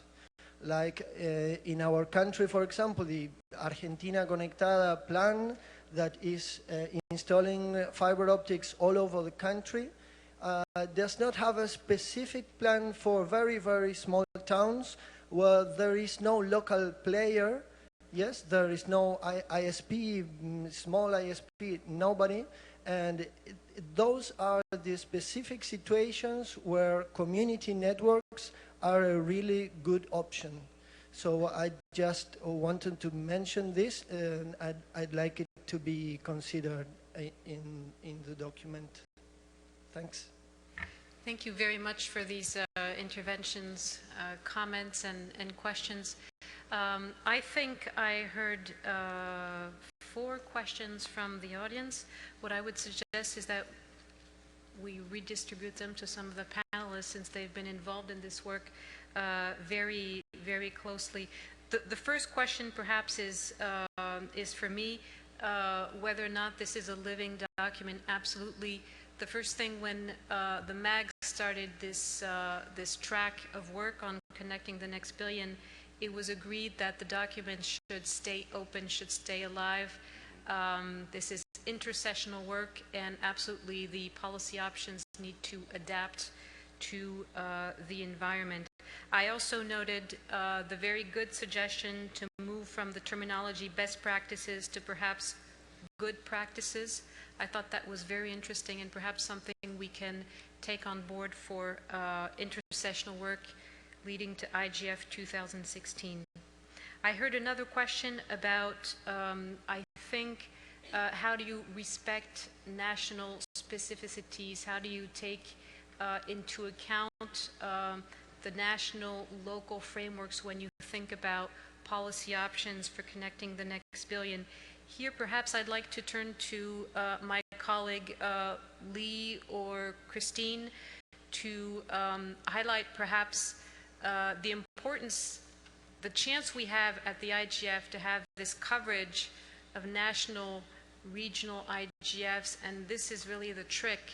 We have substance that is relevant locally, nationally, because we have those national, regional IGFs. And then I'll bring in the other questions and bring the other panelists in. Please. Thank you, Constance. Yes, I would like to maybe share my experience in trying to facilitate a contribution from Eurodig to this exercise. Because further to the call from the MAG to participate in this exercise, there was agreement to include a workshop in the Eurodig, the European Regional Forum on Internet Governance. But of course, we were immediately faced with the need to adapt the title, to reframe it a little bit, because of course it had a very strong developmental focus, and we needed to adapt it to the European, local and regional context to make it also relevant for participants in Eurodig. So we adjusted a little bit the title, and instead of connecting the next billion, we organized a workshop on policy option for digital access and inclusion. And this allowed us to enlarge the scope of the discussions and to address some of the challenges that we have in Europe, in particular beyond the mere physical coverage for internet access, which in Europe is relatively high. And therefore we could extend the discussion to issues like how to increase usage when the infrastructure is already there. So in this context, Eurodig held this workshop with a number of panelists that addressed the various digital gaps that still exist in Europe. This is due to, to the variety of the continent. So you have north, south, east, west. You have rural areas, urban areas. There are differences which relate also to the geographical realities. You have small countries, big countries, island countries, and then panelists move also to address solutions. So how are solutions being implemented to address all these different kind of challenges? And a lot of examples were mentioned also related to the different aspects that create a digital ecosystem. So not just the technical layer, the technical infrastructure, but also the logical layer. So the role of the technical community in this sense. For instance, IXPs, the importance also of IPv6. These were all aspects that were mentioned. As well as very specific examples at national, local, and European level. So what emerges is that indeed there are what we could call digital agendas for all these different layers with different solutions, different ingredients.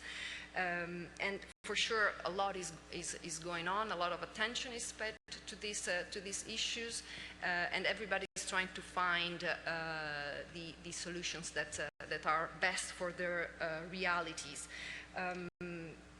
I think that also one important aspect to mention is that we had a wealth of data available.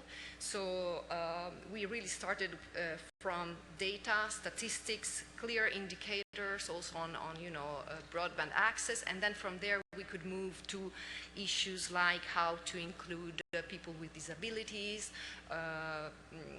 vulnerable peoples, and so on. Of course, I mean, I don't want to cover all the aspects that are mentioned in the report.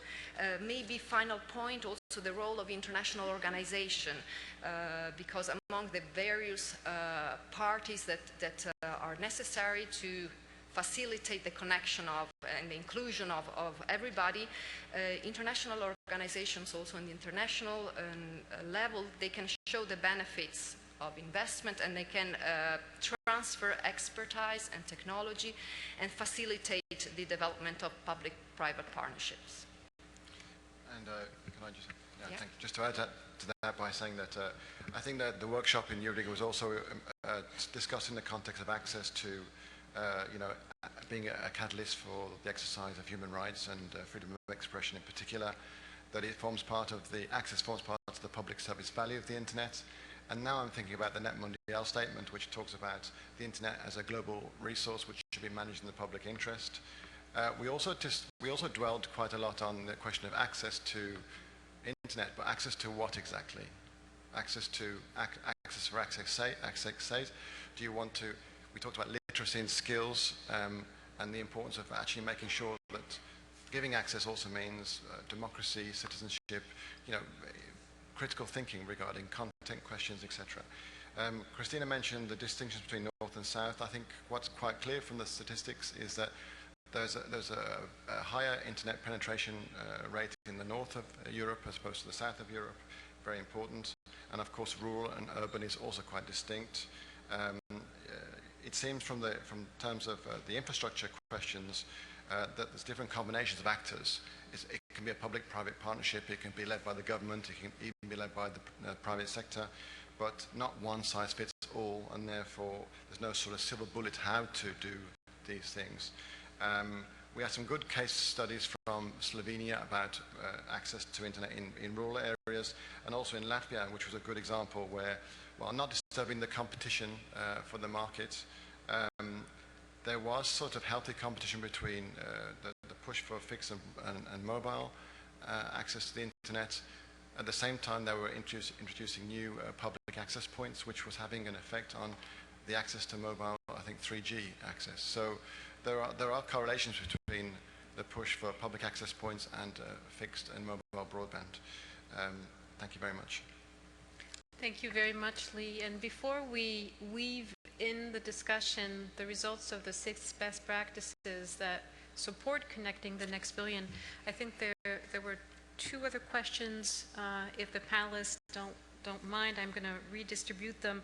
I heard one about how do you define connecting the next billion. I think it was a gentleman from APC. Thomas, you actually started your intervention with your definition. I think the question was oriented to you. With the policy options for connecting the next billion, we tried to have a broad understanding of the issue. If you would like to share a few comments.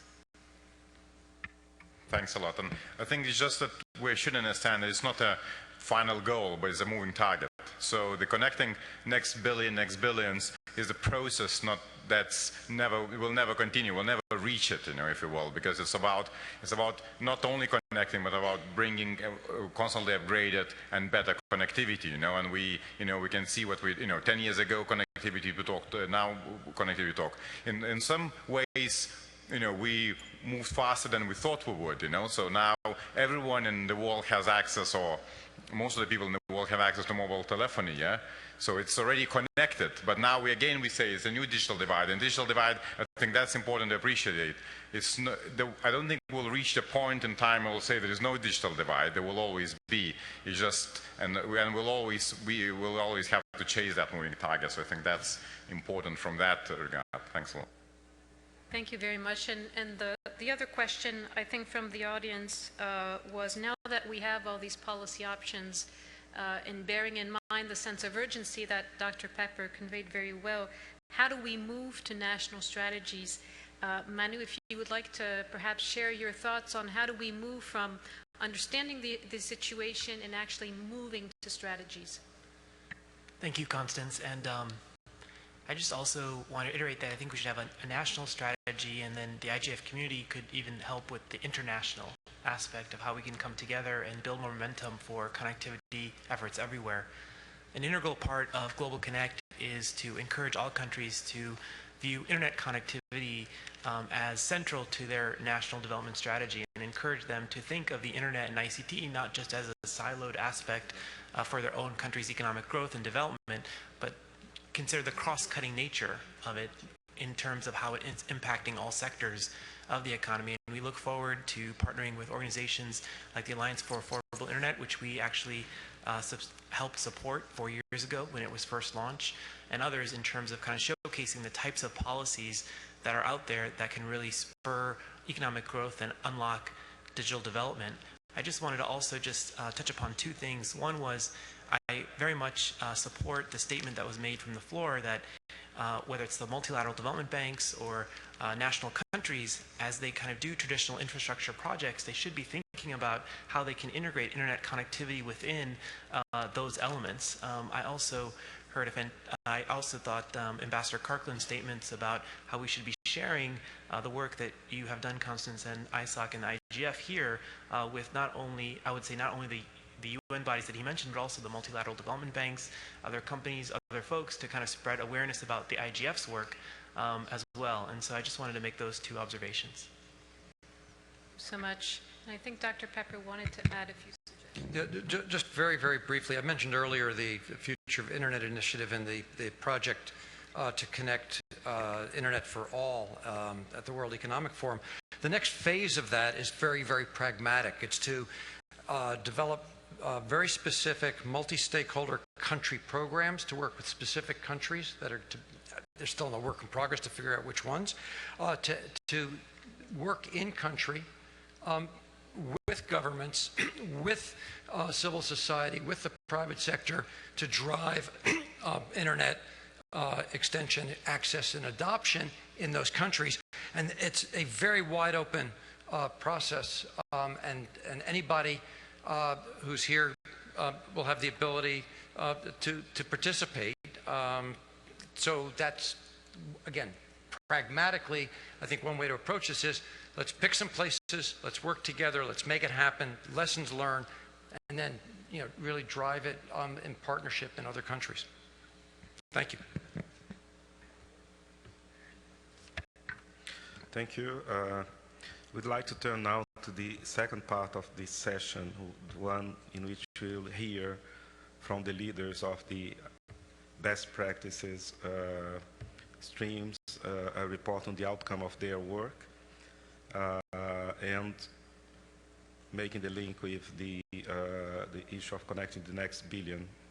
And we'd like, of course, to also reflect on the next steps in regard of the work being undertaken under that particular stream of work. So I'd like to start with Avi Doria from APC, who has led the Best Practice Forum on the topic of multi-stakeholder mechanisms. You have the floor. Okay, thank you, and I'll try to keep this one brief. So basically, this was 2 years that we were working on it, and I think we early on accepted the notion that we weren't really talking about best practices, and in fact, we're looking at what practices worked, what practices didn't work quite as well, and trying to understand that. So the first year, and that was last year, was basically mostly a theoretical year where people talked about multi-stakeholder approaches at a very broad stroke. This year we started looking at cases of what had worked, what hadn't, and what were some of the issues that you ran up against. And out of that, Brian basically put together a synthesis report of them. But we came up with certain issues that provoked a lot of discussion. For example, when we talk about multi-stakeholder processes, we're constantly using words like consensus and rough consensus. What did we mean about those? Were there steady definitions of them, or was that something that really each group needed to find on its own how it would determine? You know, we ran into concepts like people talk about bad actors. You know, what was meant by that? How do we not confuse being frustrated or not understanding? And how do we avoid the accusations and avoid the situation? So got into some very practical issues. What came out of it is basically, and we had a session, I guess it was yesterday, though time is stretching out and it seems like much longer ago at this point. But basically there was very strong support, I'd say, for the report and for doing something with it. There was a, how do we get this to other people? There were a couple changes. There was a request that we say that this is not just about multi-stakeholder practice at the IGF, but more in general about multi-stakeholder practice, and that we perhaps generalize it a bit more, that we have webinars or some such where we actually explain this, where we make this useful in some sense to many efforts, both national, regional, and otherwise, that are trying to build multi-stakeholder processes, and how could we help with that. And so there was really a push to make this output go further, explain it, talk about it, and perhaps even work further on coming up with detailing some of the options and how they could be used and how they could be built upon. So hopefully that's a quick recap, but it was actually quite satisfying to have this discussion. It was a very good meeting. A lot of people participated. Throughout the year, we had, you know, periodic meetings with a lot of participation. It was a good experience. Thank you. Thank you, Avri, for leading this best practice, and also for your discipline in being able to convey the important points in very concise and short way. It's really appreciated, especially because we want to take this opportunity of this meeting to hear some comments and questions that could be, if the case, addressed to the lead of this best practice forum. I'd like to open the floor for panelists in the first place that may wish to comment, and then we can take a few interventions from the audience. Do any of the panelists? Yes, Dr. Vint Cerf. It's Vint Cerf. One interesting question which you and I have discussed in the past had to do with capturing our experiences at IGF and making an archive and making it accessible, and is it something you could search? Is that still something that's on the agenda for improving the utility of the multi-stakeholder process as we experience it here? Thank you. It wasn't certainly something that we discussed as part of this, but certainly the work that's being done by friends of IGF and bringing the stuff together in a searchable way. Certainly we do have transcripts on everything. We do have a report on the multi-stakeholder processes, just as there's a report on this. And that is also going to remain a living report with, you know, continuing running commentary on it. So the intent, I think, is of everything we're doing is to make it, but what ends up needing to happen is to actually have good ways of searching on it, of finding things, because we are really accumulating a mass of words. Thank you. Do any of the panelists wish to make any comment or address question to Avri? Otherwise, I'll turn to the audience. I'm sorry, Jack. Right next to Avri. I'm wondering whether in the process as well, whether you examine also the question of intersectionality. So did you look at, for example, gender or youth? So not just between stakeholders, but also between sectors within stakeholder groups, whether that was also something that was examined. We had some discussion discussion, definitely not deep, not extended, but we did have some discussion when we got into talking about stakeholders and the kinds of stakeholders and the fact of being multi-stakeholder all the way down. That it wasn't just a notion of Tunis agenda defining 3+2 and that was the end of it, that in every one of the multi-stakeholder circumstances there were different groupings and you had to figure out how to work with them. But we did not specifically talk about women as stakeholders, youth as stakeholders, queer as stakeholder, but basically just talked about the fact that stakeholder breakdown is really something that goes far deeper than the top level. Thank you. I'd like to turn to the audience. We have one participant who would Thank like you. to make an intervention. Thank you, George Sadowski. I can. Avri, you say you have a mess of words and a lot. If you had to boil it down into either an elevator speech or 30 seconds of what are the most important things that you learned from this in terms of doing, not doing, understanding? Elevator pitch, eh? So basically, the thing that I learned most about it is the variability and flexibility in the process, the need to listen and the need to be able to adapt to the variety of stakeholder experience you run into. Thank you. Thank you. I don't see any further requests for the floor, so I'd like to suggest, I'd like to thank Avidoria for leading this best practice group. And I'd like to turn now to Julia Cornwell McKean, Manager at Office of the Children's E-Safety Commissioner in Australia and leader of the Best Practice Forum on Mitigating Spam. Thank you. The 2015 Best Practice Forum on the Regulation and Mitigation of Unsolicited Communications carried on work from the 2014 IGF, where we identified 16 challenges and 11 recommendations for future work.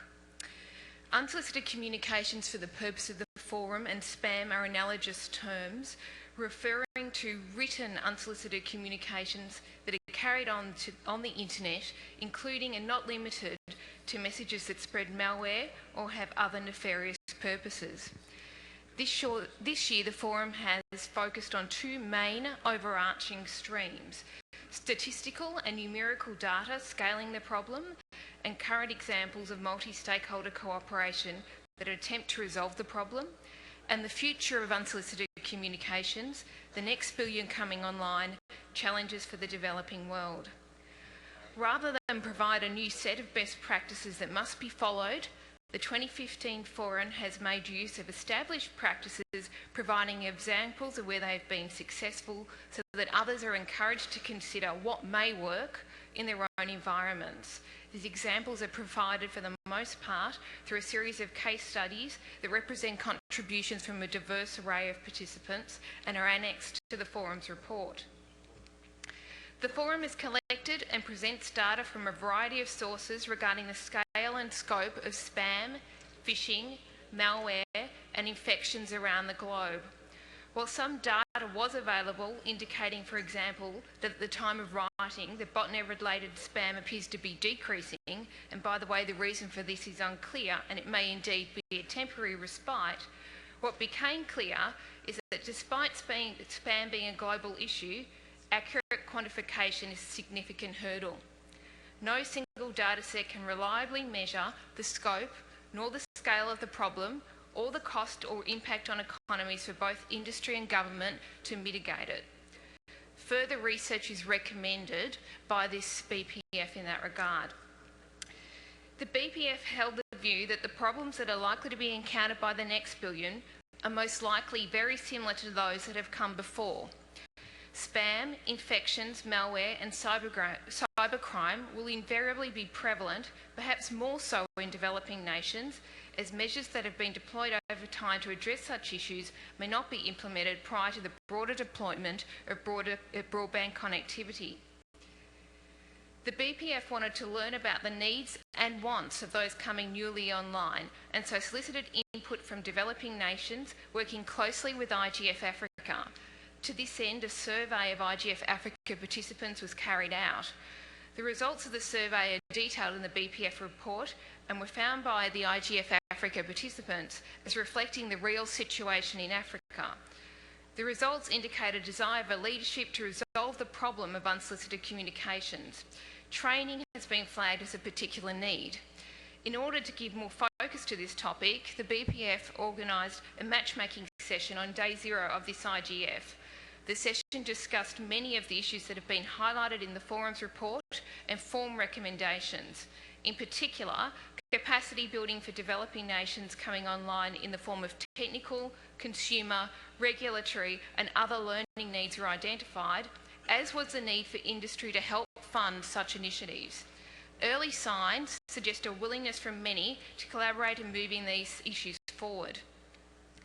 The forum session at the IGF yesterday focused on a discussion of its 11 draft recommendations.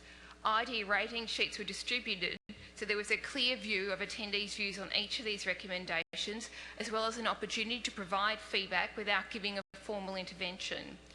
The draft recommendations cover many topics, including, but not limited to, the scope of future BPFs, training, education, the value of botnet mitigation centres, cybercrime reporting, the desirability of further region-specific surveys, and the benefits of multi-stakeholder arrangements, both public-private and private-private, examples of which, as mentioned above, are annexed to the forum's report. The recommendations were, generally speaking, well received, and many will be nuanced in response to the productive and candid discussions that resulted. There was much discussion at both the matchmaking session and at the forum's broader session about the future of this work. In particular, it was acknowledged that in order to facilitate the implementation of the BPF's recommendation, there is a need for a regular check-in or review. However, it was agreed, and it is a key recommendation of the 2015 BPF, that if the IGF decides to continue this work, that there would be more value in expanding the topic to encompass broader cyber security, including cybercrime and cyber safety issues, as unsolicited communications are only one aspect of the many issues relating to the protection of infrastructure and citizens online. Thank you. Thank you. Thank you for your presentation. And similarly, I'd like then to open the floor first to panelists who wish to make interventions or ask questions to the lead of this best practice forum. Yes, yes, please. It's Vince Cerf again. I got distracted a little bit, so I may be asking a question you already answered. But with regard to spam in particular, one of the things that appears to be helpful is that if you are an aggregate server of email, you can actually detect what is spam and what is not spam, because you're seeing a lot of things and many copies of the same thing going to lots of people. Though it may turn out that identifying the mechanisms by which this stuff can be identified will be valuable, because people who are on low data rate services at the edges of the net are the ones that are most harmed by getting a bunch of spam mail chewing up all of the capacity and maybe costing a lot of money.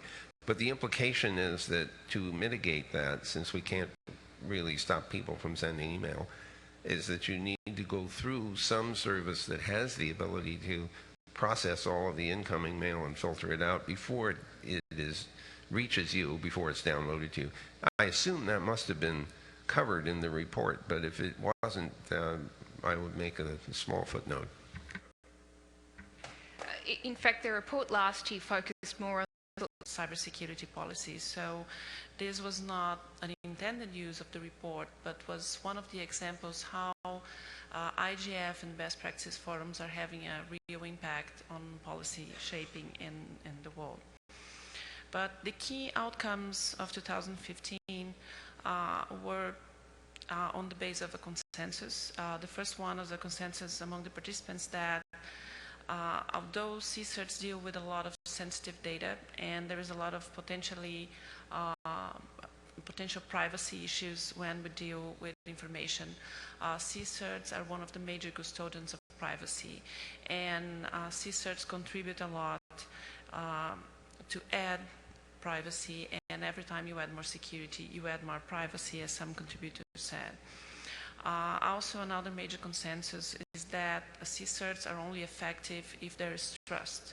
If there is trust among CSIRTs, if there is trust from security experts, from the community, and from the public in general. So trust is the basis for any work of a CSIRT to work. Another topic that was debated a lot was about having teams with national responsibility and the need for stakeholders when creating such teams to consider carefully the impacts or trade-offs that result from where the CSIRT is located.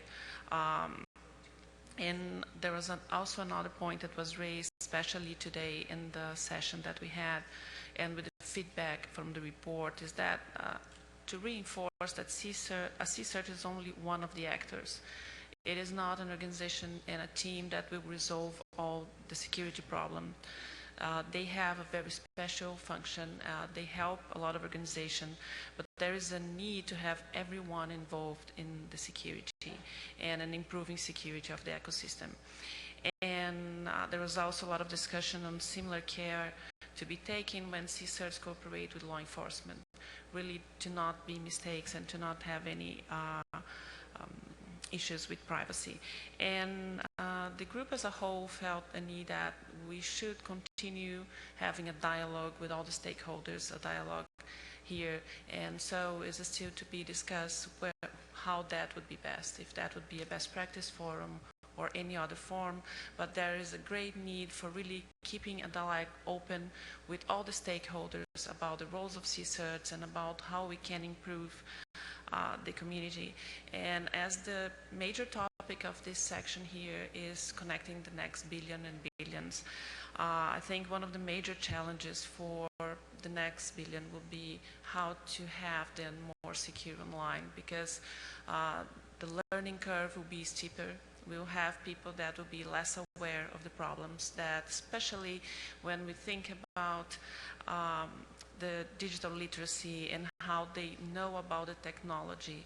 So one of the major challenges for security awareness is really computer literacy, and in our age now is any device literacy and how to deal with it and how to identify threats. So, and then there's another major issue that is technical capacity and how to have people that can recognize threats. So we see instant response teams as one of the key points for having people there ready to help new people that will be connecting to the internet, and also helping to provide more technical capabilities for the next. With new people connected, we have new technical people, we have new professionals that we need to form and that we need to bring into the table. So thank you very much, and that was the report. Thank you, Ambassador. Thank you for your presentation, and then I'd like to turn first to the members of the panel for any questions or remarks in regard to that theme. Yes, Subi. Thank you very much for that excellent presentation. My name is Subi Chaturvedi. This is indeed a very, very valuable report. When we see any kind of crisis unfolding, especially in developing countries and emerging economies, almost the first response has been to block. I do want to know, what is the kind of participation that you saw from law enforcement agencies and other CERTs, and is there a kind of proactive engagement that you're now seeing in terms of recommendations when there is crisis, which could be any emergency, and if it's being traced back to content which is being shared online, what is the kind of new approach that is developing? This year we didn't have that many engagement from law enforcement, so I couldn't report in every detail of our report, but you see in the report that one of the points and one of the stakeholders that we need to talk more is law enforcement. And one of the points that was really how to consider, because some people think that instant response teams are part of some law enforcement, or they work with, in some countries they work, and a lot of discussion, especially in the mailing list that's public, was on how close should this work be, and what was the role. And from the CSIRTs, from the teams that participating in the forum, most of them, they reported that actually they provide technical assistance, but they don't do actually any policy work. And we didn't discuss in the forum specifically the issue of blocking. Today in the session there was some discussion, but then there was a lot of conversation also that blocking is not the answer for everything.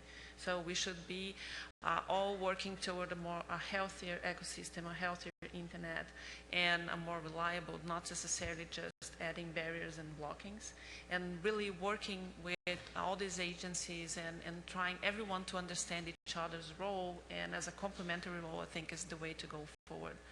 I hope I answered your question. Thank you. Thank you. Are there any more questions from the panel or remarks? Sorry, from the panel. So then we turn to the audience. Yes. Okay, thank you. George Sadowski, ICANN. This is clearly a work in progress, and as is all of our work with regard to cybercrime, no matter what form it appears in. It seems to me that that the CSIRTs offer a major leverage on our ability to deal with cybercrime and to track down perpetrators. But it depends, given the borderless nature of the internet, they really have to be able to work together, because a cyber event, a bad event, can hop from country to country, and there has to be a way to establish that trail in order to find out who's doing what to whom. So the question is really, what have you found with respect to CERTs being able to operate together across national boundaries through a chain of countries? You mentioned the role of trust, and I'm sure that that's really pivotal. But what else can you say about what does it take to make that work and work really well? Or to what extent are there things that get in the way, whether it's national politics or other things? I don't know. The question is to you. So, thank you for the question. Actually, this, I think, was one of the major topics of debate in our conversations through the mailing list and on all the conference calls. And in the report, we know that most of the CERTs that are established for a long time, they work very well together. They cooperate a lot. And this is built on trust, and trust is built on knowing each other's capabilities, knowing that each other have the right dealing with information, that you protect data. We discussed a lot about the importance of sharing non-sensitive data, of anonymizing data, and that we need to have this information flowing, but we cannot have too many detailed information flowing. So there's always this balance, and all the cooperation works, and it works with teams that know each other, and there are a lot of forums that are bringing these teams together. We have in our best practice forum to thank the FIRST community, that's the Forum of Instant Response and Security Teams, because really most of the teams from FIRST, they came to our mailing list, they participated into the calls, and they provided a lot of input with real cases and real scenarios on how cooperation works.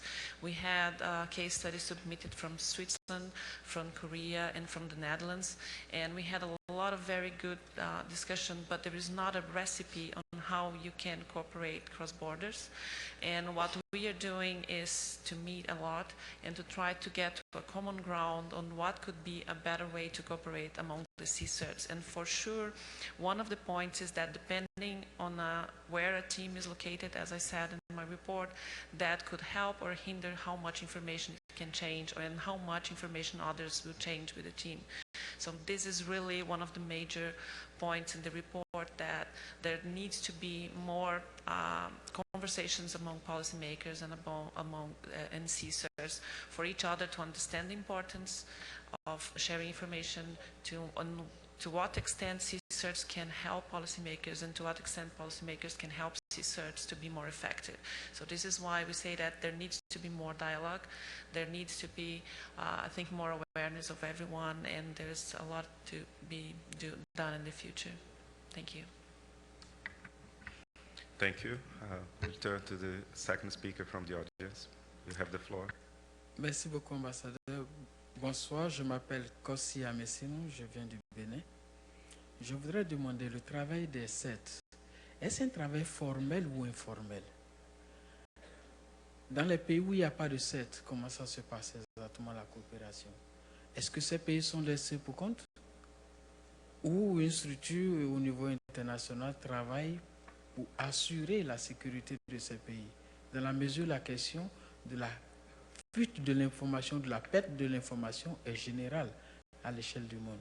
Comment ça se passe exactement? Et pour les pays qui ont besoin d'avoir des 7, est-ce qu'il faut une structure formelle? Est-ce que c'est une histoire du genre secteur public, secteur privé, secteur associatif? Est-ce qu'il s'agit d'un groupe multi-acteurs? Ou il s'agit des acteurs techniques qui ont la capacité de filtrer l'information, qui pourraient travailler en l'occurrence avec la police ou la sécurité d'État? Comment ça se passe exactement? Est-ce qu'on peut nous en donner du détail? Merci beaucoup.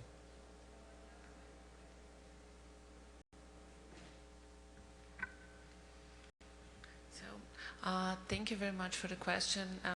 This topic was discussed more in the first year, in the first report, and one of the major points that we had in that report was exactly the difficulty from developing countries and from nations that still don't have teams. That usually they also don't have the means to participate in the forums because, as we said, CSIRTs work based on trust, and trust is built from people that work together, that know each other, and that are participating in the forums. This year, we specifically reached to 3 organizations from Africa. Specifically, we had the participation of Africa CERT as one of the lead experts. We had the participation of some input from ECOWAS, that is from Western countries of Africa, and we had feedback from the United Nations Economic Commissary for the region. So we are trying to work with these teams. There are a lot of organizations that are doing first capacity building, and I am doing a lot of work in Latin America and going through the conferences and bringing the word where the people need and trying to provide training and material. But one of the calls from last year in the report was for even countries that don't have a formal CSIRT, they still don't have a cybersecurity strategy. You can still have a point of contact, what we call the CSIRT of last resort, that would be someone, a team or an organization that would be recognized or that would have a tradition of working with ICT, that would be a point of contact when someone needs help. And every country is different on how the team is created, so that will be in the 2014 report. We have teams from governments, from private sector, from there are national teams that are not for profit. So there's not like one model. There are several ways that a team can be created and can be effective. So I welcome everyone to read the reports, to also contact me or any of the other leads of the CSIRT's Best Practice Forum that we can provide more detailed information. Thank you. Thank you. Yes, Vince. If I could make a short intervention, one thing I have found historically is that the effectiveness of the certs is very much a consequence of informality, and the point about trust, I think, is also very well taken. Once you start creating a set of rules, sometimes you create a situation where you're not very effective anymore because everybody is checking the boxes. I'm not trying to be, what's the right word for this, completely without any rule set at all. But the informal nature of many of these organizations has permitted many different players to participate in a useful way. And I hope we don't lose that recognition. But again, it only works because everybody recognizes the need for confidentiality and and they trust each other to maintain that confidentiality. Thank you. I think with this we have concluded the discussion on that particular best practice forum. I invite you to turn to the next best practice on the topic of enabling IPv6, and I will turn to Ms. Susan Chalmers for the presentation. Thank you. So over the past 6 months, our group worked to develop a 9-part document on best practices for IPv6 adoption. And we did this through discussion on our open mailing list, over fortnightly conference calls, and through collaborative drafting. We were also able to collect experiences from all around the world through our best practices survey, from Saudi Arabia to Venezuela, from Japan to Canada to Mauritius, and from many, many more countries. So the topics that we cover in the document include IPv6 task forces, best practices for content providers and ISPs for when they want to start deploying IPv6, and we also examined the helpfulness of projects that are designed to measure IPv6 usage across the internet. So the document is written for the non-technical reader because the importance of IPv6 adoption should be well known not only to the technically minded, but also to policymakers, business decision makers, and end users as well. And now I'll turn the mic over to my colleague Marco, who will explain a bit more. Thank you, Susan. I'm Marco Hoogman, I work for the RIPE NCC, and as one of the contributors, it's my pleasure to share some of the outcomes of our document. Of course, the most important and obvious conclusion to be drawn from this process is that we need IPv6 in order to connect the next billion. That said, the BPF in particular focused on elements that we think would create an environment that enables and promotes the deployment of IPv6. One of the things that we have identified, and especially important, besides international coordination, is to cooperate at the national level as well. A local IPv6 task force provides an efficient way to exchange experiences and distribute knowledge amongst the local operators. It's also a great way to coordinate amongst the different parties involved. The BPF discussions, we've identified several dependencies that exist, for example, between providers of access services and those who provide the content. And coordination on milestones and cooperation between those players to align efforts could greatly increase the effect of the IPv6 deployment in a local context. That said, and focusing on the topic of this afternoon's discussion, the policy options that could contribute to IPv6, our group identified 2 areas where governments specifically can contribute to create an environment that has a positive attitude towards IPv6.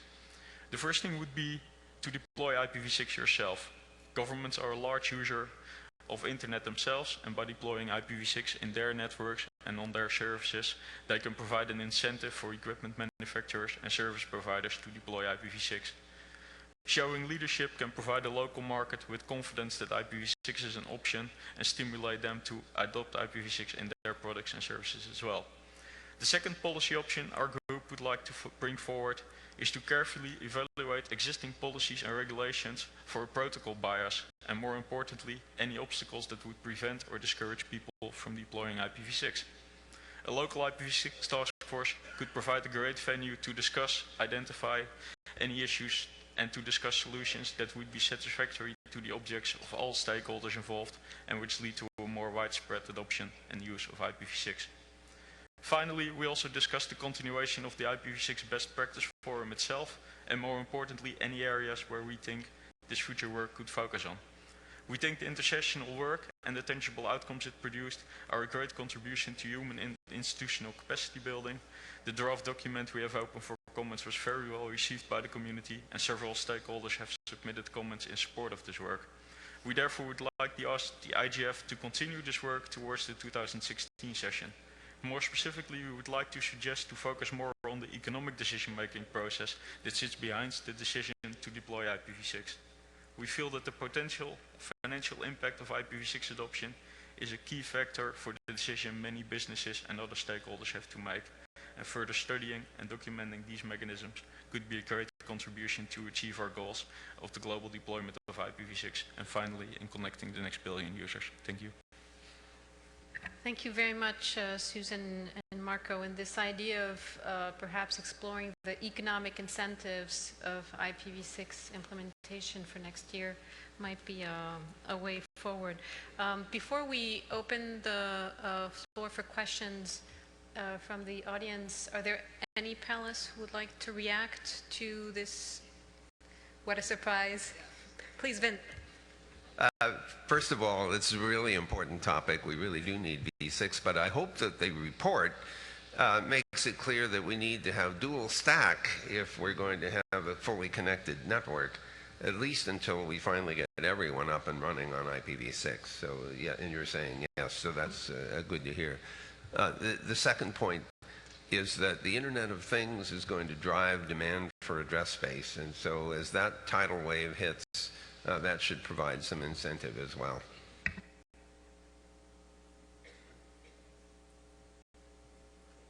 Yes, thank you. Yeah, and I think that's indeed important to highlight, and the document does address that the fact that deploying IPv6 does not mean switching off IPv4, and I think that's really important for everybody to understand.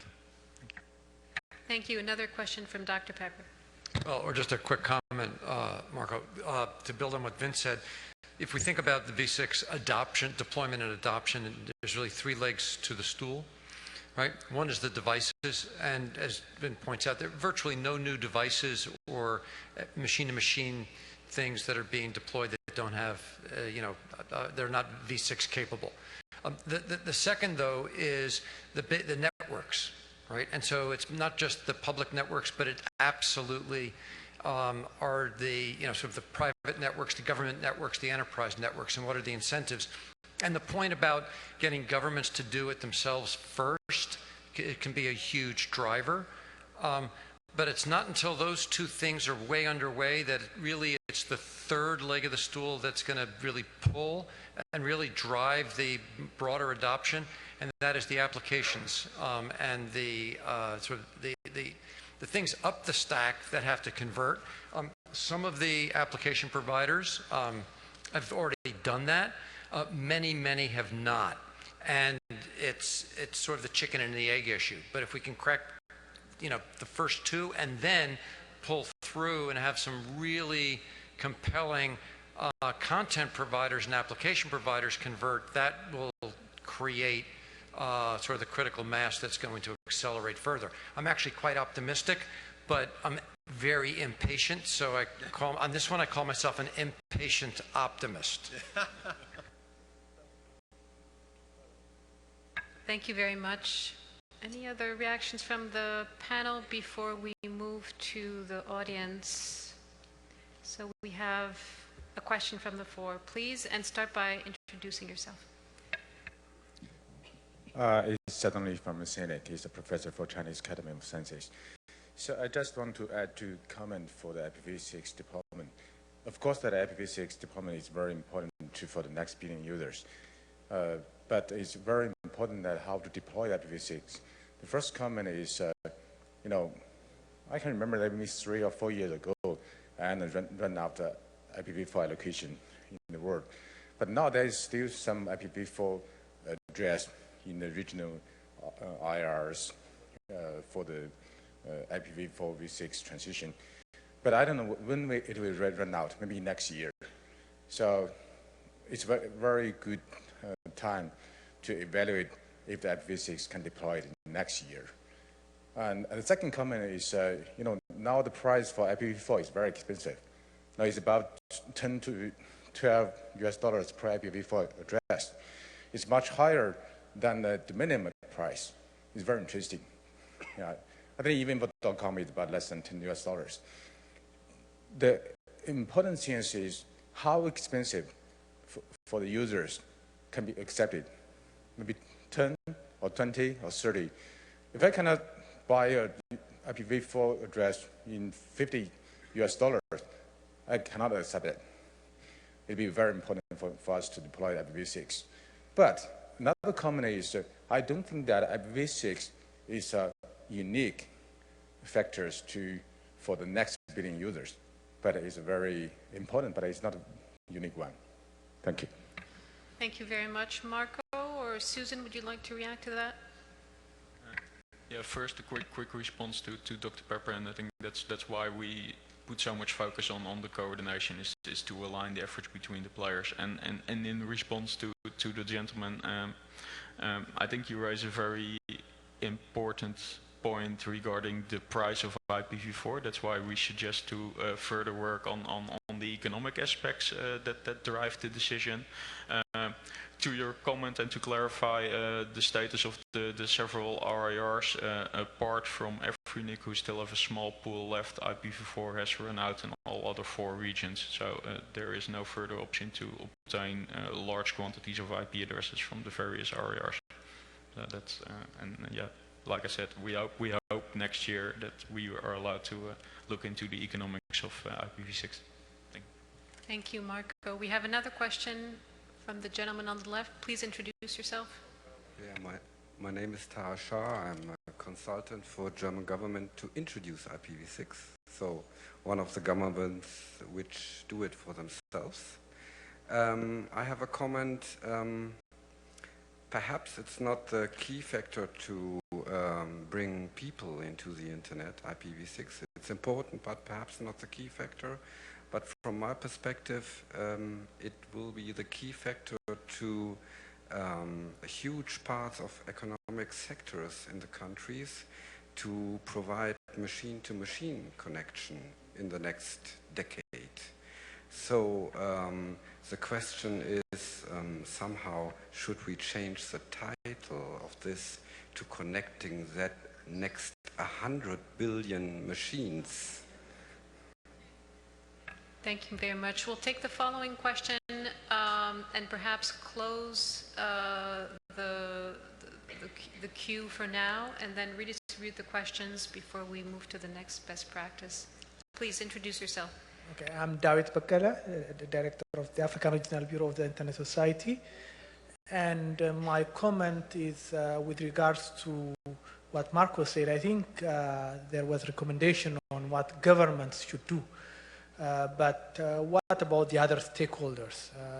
I know, for example, the Internet Society led an initiative a few years back to promote content. That content is in IPv6 with the IPv6 days. And what are the next things that are recommended for other stakeholders so that to have more content available on IPv6? Thank you. Thanks. Thank you very much. I think Dr. Pepper wanted to react. Sorry, it's the Pepper and Vint thing. Very, very briefly, I mentioned earlier our forecasts. And this goes to the point on the machine-to-machine.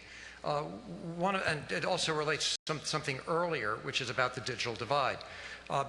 You know, with our forecast, what we're seeing is that by 2019, there'll be 10.5 billion IP-enabled devices connected to the internet. In addition, there'll be billions more that won't necessarily, you know, like RFID chips that don't have IP addresses. But what's really important here as it relates to the broader session of connecting the next billions is that what we see is that, well, 43% globally of all things with IP addresses to be connected in 2019, that's the global average. In some countries, it's going to be like in Korea, 72%, Europe on average 50%, US 58%. There is, I fear, an emerging new digital divide in machine-to-machine devices being connected. What we're forecasting is that in Latin America, it's only going to be 31% of things connected. Africa, it's going to be 17%, India only 13%.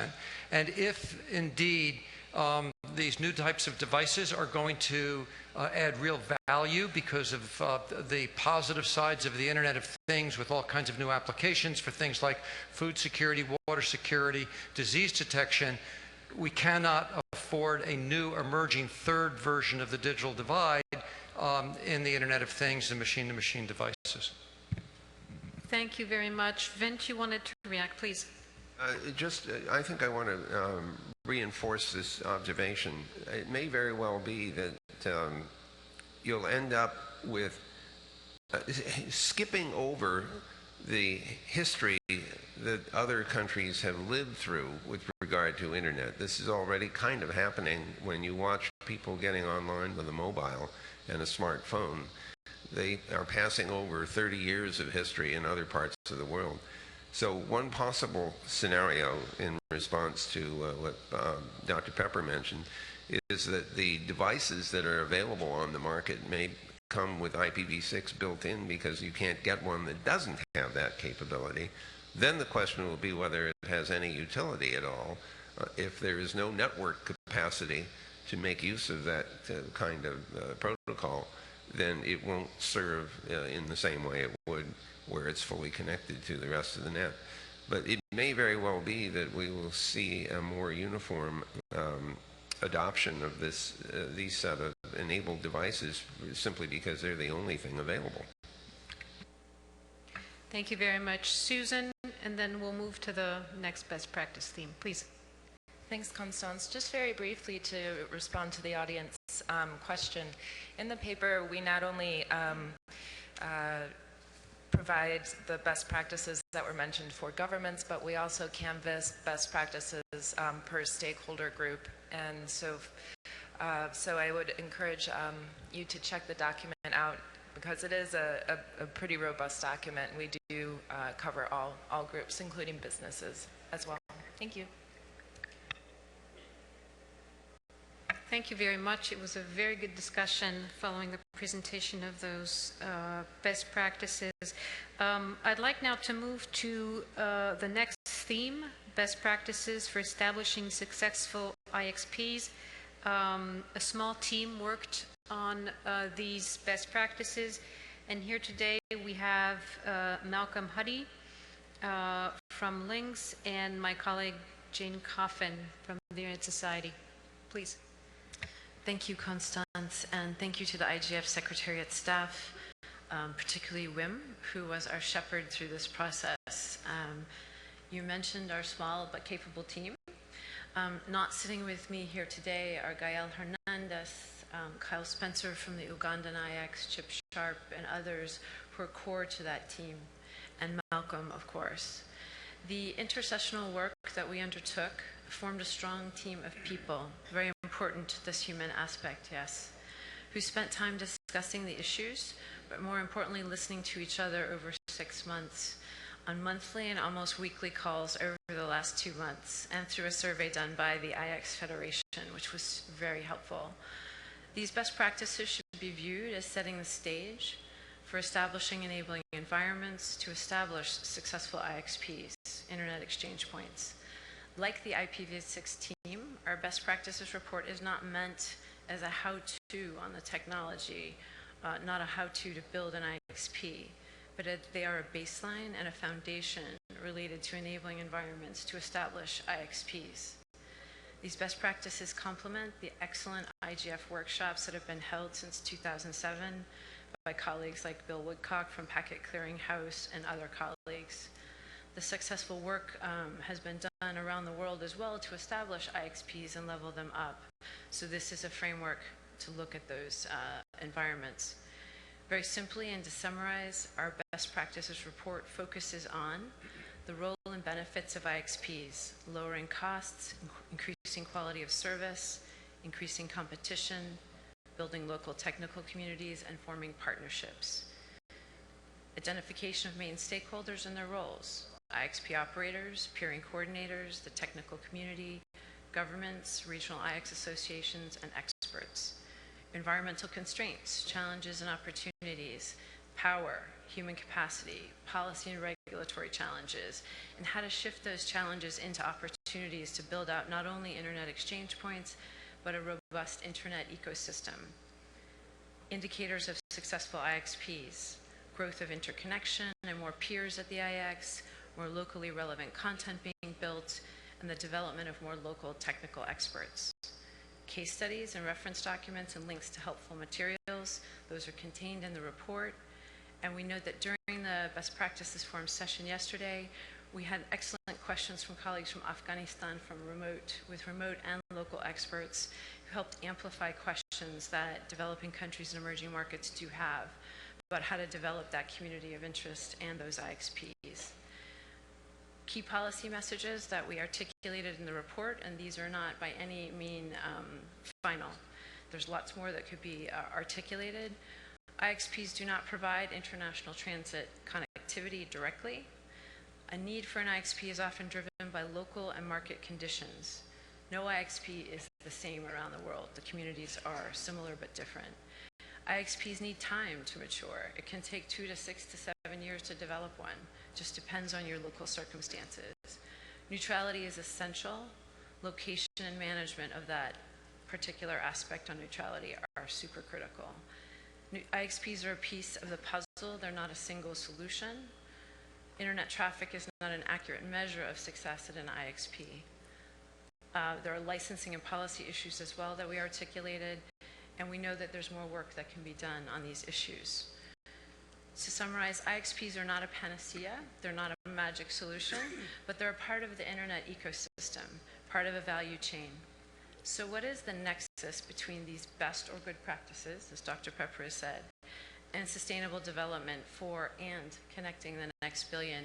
How do we accelerate and speed up that connection?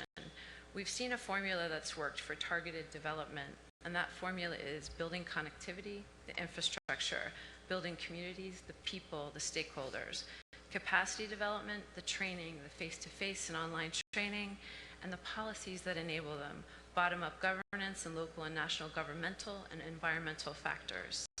This formula works through partnerships, people. We've seen that through the Sustainable Development process, Sustainable Development Goals process in the United Nations, and this is a way that we can enable that process for development. And through building human trust networks, it takes people seeing each other eye to eye. Our colleagues on the CERT team articulated that well, but this is a very critical factor of building those human trust networks.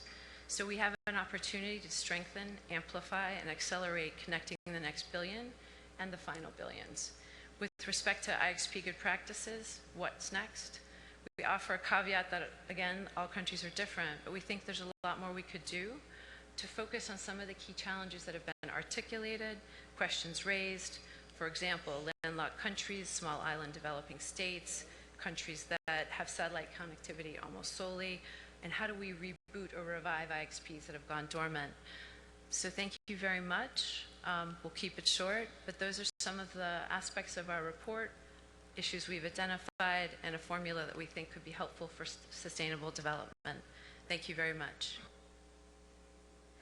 Thank you very much, Jane. And now I'd like to open it for questions from the panel or from the audience.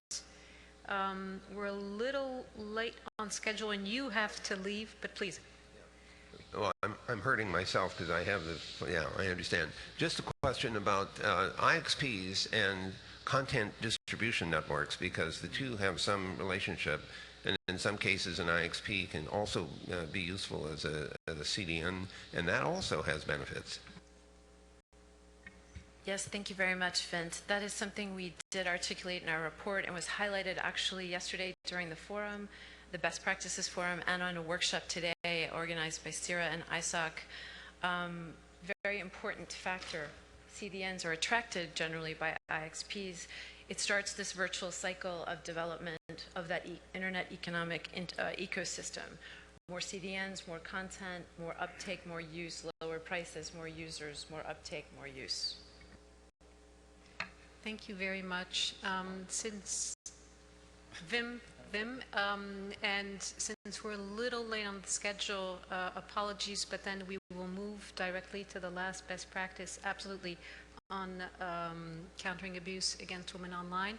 But please, first, Vint. Okay, Wim. thank you. Well, I'm Wim de Gezelle. I'm a consultant with the IGF Secretariat, and specifically to help the Best Practice Forum on IXPs and IPv6. I wanted to make one observation, personal observation, and that is counting for the two BPFs I have been working with, but I think it's for all. This discussion here around the table, we are focusing very much on the best practice document, the best practices we have collected. But I think something very important is also to look at the process that went before that.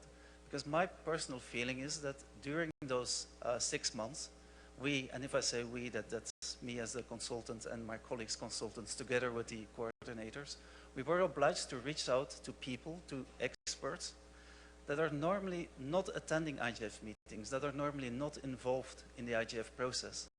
And I think that has been very valuable part of the end document that is there, that it's based on people that now cooperate on something that's produced by the IGF that normally are not involved. And I think Susan and Marco said that very clearly. We had discussions on our list and we were obliged to say to the technical people that normally so happy to discuss hours and hours on IPv6 in their technical meetings and communities, just to say, yeah, but now you have to say the same thing, but you have to say it in a language that those people at IGF will understand. Thank you. Thank you very much. And we do have one additional question from George Sadowski, please. Thank you. It's a comment more than a question. I hadn't thought about the CDN complementarity, but I thought of root server instances, root servers, as well as other commercial issues that might come up and might benefit from co-location. Are you finding, do you have any evidence on the IXPs, the nature of the organizations of the IXPs that are being formed, public, private, for-profit, not-for-profit, governmental, non-governmental, et cetera? Thank you for that question, George. Yes, non-profit bottom-up IXPs from a non-commercial nature, commercial IXPs, quasi-governmental and others. There's a mix across the board. We have found, and this was articulated well today in a workshop, bottom-up IXPs seem to be the most sustainable and the most successful. When there's a top-down mandate to create the IXP, it can create some difficulties. That does not mean that when there's a partnership with government who said this is important for our economy, let's do it. It's those partnerships that are critical, working together with the technical community and the stakeholders. Thank you. Thank you very much, Jane. And now I'd like to turn to Jack Key, who led the Best Practice Forum on Countering Abuse Against Women Online, a very successful session this morning. It was absolutely on fire. If you could share a few thoughts, a few findings from your groups and ideas for the future before we move to the conclusion with Vint. Please, Jack. Okay, so this is the first year of the BPF. We spent the last 9 months gathering really a community of stakeholders through a mixed methodology of to talk about the issue of online abuse and gender-based violence. We had fortnightly virtual meetings. We had we used open and editable platforms. We used a survey that received input from 56 respondents from 25 different countries, case studies from different countries, from individuals and multi-stakeholder communities, and a rather contentious social media campaign. We produced a very comprehensive document. I won't really go into it, but I really want to note in particular the substantive support from Henri van der Spuy from the Secretariat in production of this document. And it covered the topic of problem definition, underlying factors, impact and consequences to individuals and communities, some emerging responses, solutions, and strategies. We are not really at good or best yet. We're really just kind of at the moment of emerging. Looking at public sector, private sector, community-led initiatives, as well as intergovernmental initiatives that facilitated at points multi-stakeholder participation. I sort of want to share with you some of the related insights to the question of access because of the thematic focus. And if you can just bear with me, I hope I'm going to have to read, and I hope that's okay. Although great strides have been made to improve connectivity and internet access around the world, growing access has also resulted in the increased use of technology to infringe human rights online, reducing the internet's potential for development. This includes on the increasingly recognized and documented issue of online abuse and gender-based violence, which was the focus of this BPF's work. Online abuse and gender-based violence is understood here as linked to human rights and gender-based violence broadly, which is a manifestation of historically unequal power relations between women and men, which have led to discrimination against and women by men, and to the prevention of the full advancement of women's rights. This is from the CEDAW Declaration. In addition to existing structural inequality and discrimination between genders, disparity in access to, participation in, and decision-making over the internet and technology development are all factors that play a part in its manifestation online and through the use of ICTs. As such, online abuse and gender-based violence disproportionately affect women in their online interactions. Online abuse and gender-based violence can, among other things, limit women's ability to take advantage of the opportunities that ICTs provide for the full realization of women's human rights, act as a barrier to access that can exacerbate the gender digital gap, often violate women's human rights, and reaffirm and reproduce gender stereotypes. It's aggravated by various obstacles that prevent women from exercising their right to access justice, both online and offline, including lack of effective and timely remedies to address this issue, and obstacles faced in collecting evidence related to them. It also affect and impact women in different ways depending on the context or intersectional factors, including things such as age, income, and sexuality. This is also where access gaps play a role. For example, women in rural contexts face multiple challenges in terms of access to the internet. It includes access to available and affordable infrastructure, and importantly, different gendered norms that apply when it comes to who is prioritized for accessing and using technology, as well as existing disparity on income and literacy. As a result, digital divides tend to affect women more than men, especially in rural contexts. Further, women in rural contexts may also be subjected to greater social and cultural surveillance that can result in far greater impact and harm in incidences of online abuse and violence. When compounded with the existing gap in access to and control over technology, this also significantly impacts on the capacity to take action and to access redress. And because the root cause of online abuse and gender-based violence is discrimination and inequality, it is impossible to address this without also addressing the access gap on the basis of gender. That begins by locating this gap within social, cultural, economic, and political contexts. Conversely, it is impossible to address gender disparity in access to, participation in, and decision-making over internet development and governance without addressing the issue of online violence, online abuse and gender-based violence. So we had a very good discussion in the workshop this morning. We looked at, in terms of the challenge of definitions and how do you actually pin this down. We looked at the tensions between freedom of expression and anonymity with the need to address this issue. We looked at the measures needed and the roles and responsibilities of different stakeholders. And these included a range of practices from digital literacy and awareness raising to better understanding and balancing of different rights and interests, to utilizing existing law in more effective ways, to greater commitment by internet intermediaries to human rights standards, and the collective creation of better standards in behavior and communications ethics. But there is no simple solution to this complex and changing issue. Different sectors, actors, stakeholders need to really come together to understand, conduct more research, collect data, and develop solutions in a way that is transparent, that is consultative of users, including civil society, and participatory, that can adequately respond to this issue to provide access to justice, redress, and remedy to those who face them, as well as to develop a free and open internet that enables, promotes, and respects the human rights of all, including the human rights of women. So some recommendations specifically to the BPF is that there was really real recognition in seeing the value of the BPF to facilitate such multi-stakeholder conversations. I think this topic is really key. We're really seeing a lot more interest and recognition that we really need to look at this now. And it requires the kind of participation by various different stakeholders. And the BPF was seen to be a really good vehicle to kind of, good and timely to kind of like facilitate this to some extent. And there was a need to continue the work, but towards a focus on looking at good practices in solutions and responses. Thank you very much, and thank you for offering as well some options for the future, for the way forward. Subi, I think you wanted to add a few words, please. Thank you, Constance, and thank you, Jacques, as well as Henry and the entire community for making sure that this BPF actualized. When we started out 2 years ago, it was a response to paragraph 35 of the Tunis agenda to look at IGF and look at intersessional work and how is it that we can create value for all stakeholders, be it women and youth. I want to briefly respond to the question first that was raised earlier about how we can amplify youth participation by this young gentleman who's sitting right behind me.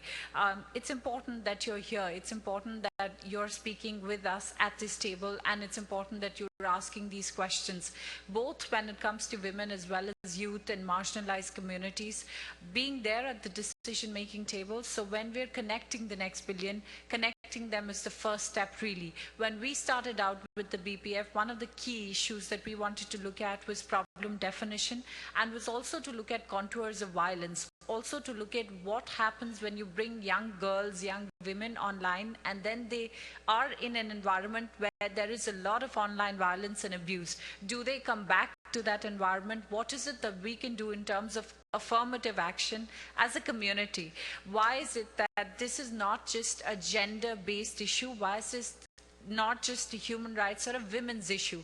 When we're talking about the robustness of the internet, so the first thing that we tried to do was also to bring in stakeholders from across communities to look at how is it that each of them could contribute, whether it's access to legal recourse, whether it is access to technology, and what is it that we could do in each of our country experiences. Jack mentioned that there were examples taken from state interventions, examples from different countries where they had different experiences. So I strongly urge all of you to go back and visit the BPF website and look at the fantastic document that has been produced, and with the hope that we will be able to make this document a constant, where we will look at more best practices, good practices, and keep adding to the work that has already happened, but also to afflict the complacent who believe that there is no issue, there is no problem.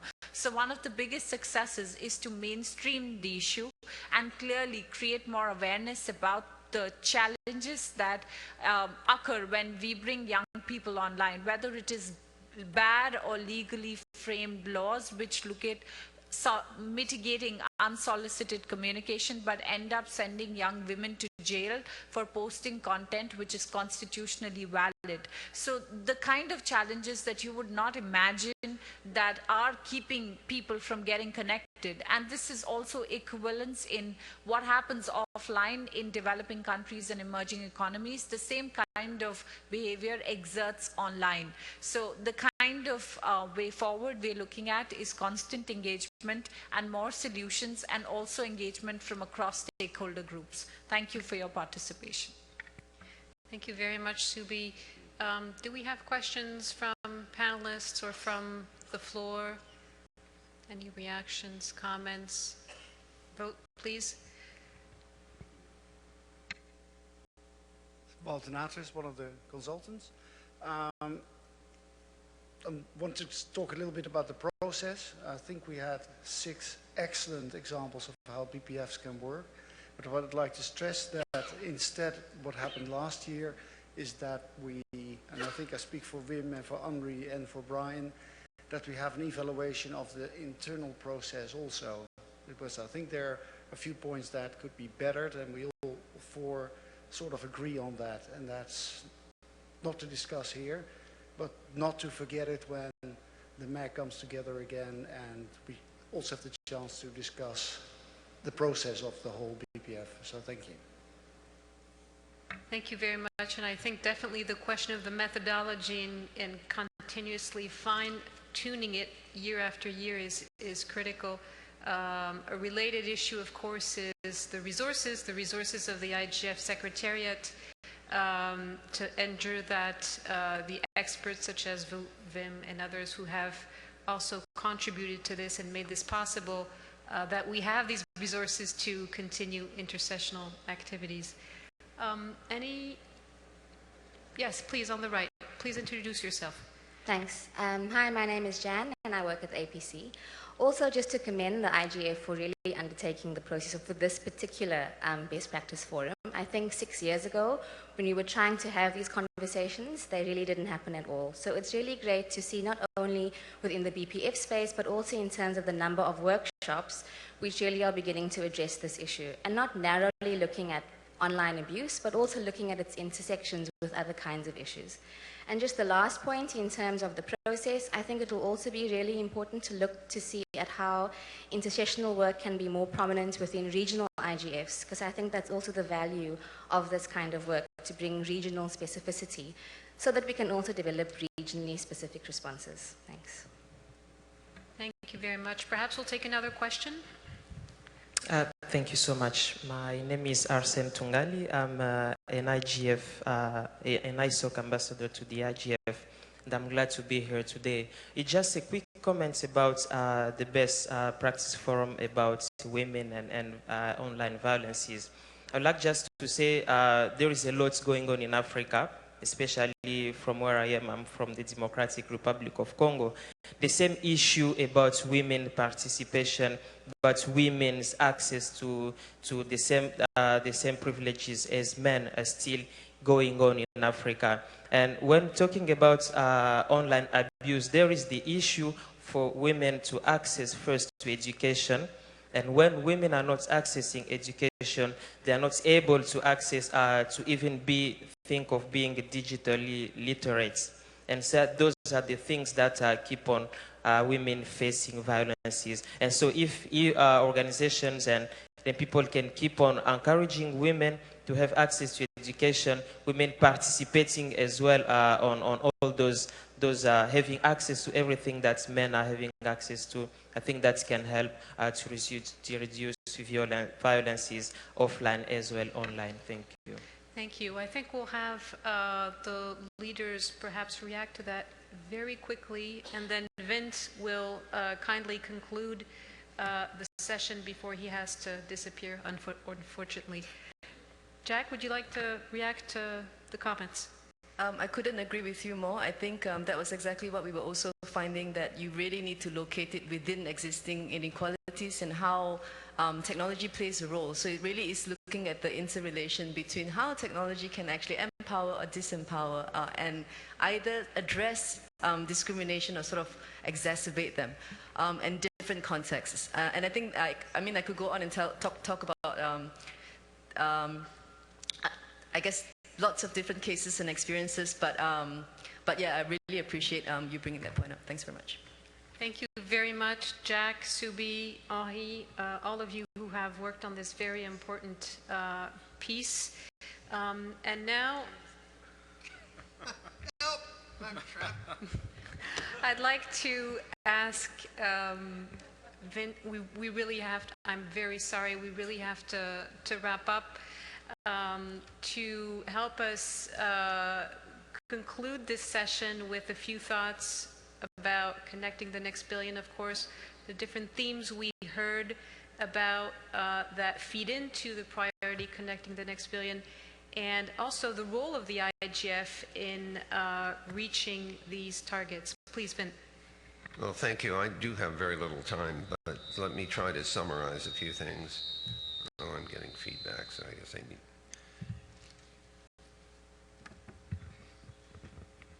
All right, now I'm back online. First of all, the discussion leads me to think that we have mislabeled this entire forum. It should be the Internet Stewardship Forum, because everything that you talked about, it seems to me, has a great deal to do with stewardship and making the Internet continue to be a constructive environment for everyone.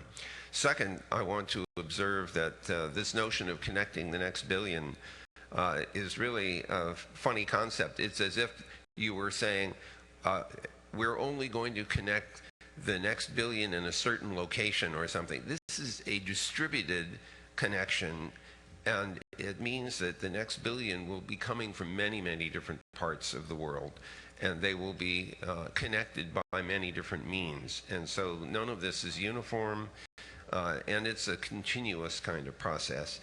We are aided in this effort by the fact that technology keeps changing, and the costs keep coming down, the speeds keep going up, and the consequence of that is that everyone, not just the next billion, but all of the billions that are already online, should encounter an increasingly useful experience in the Internet environment.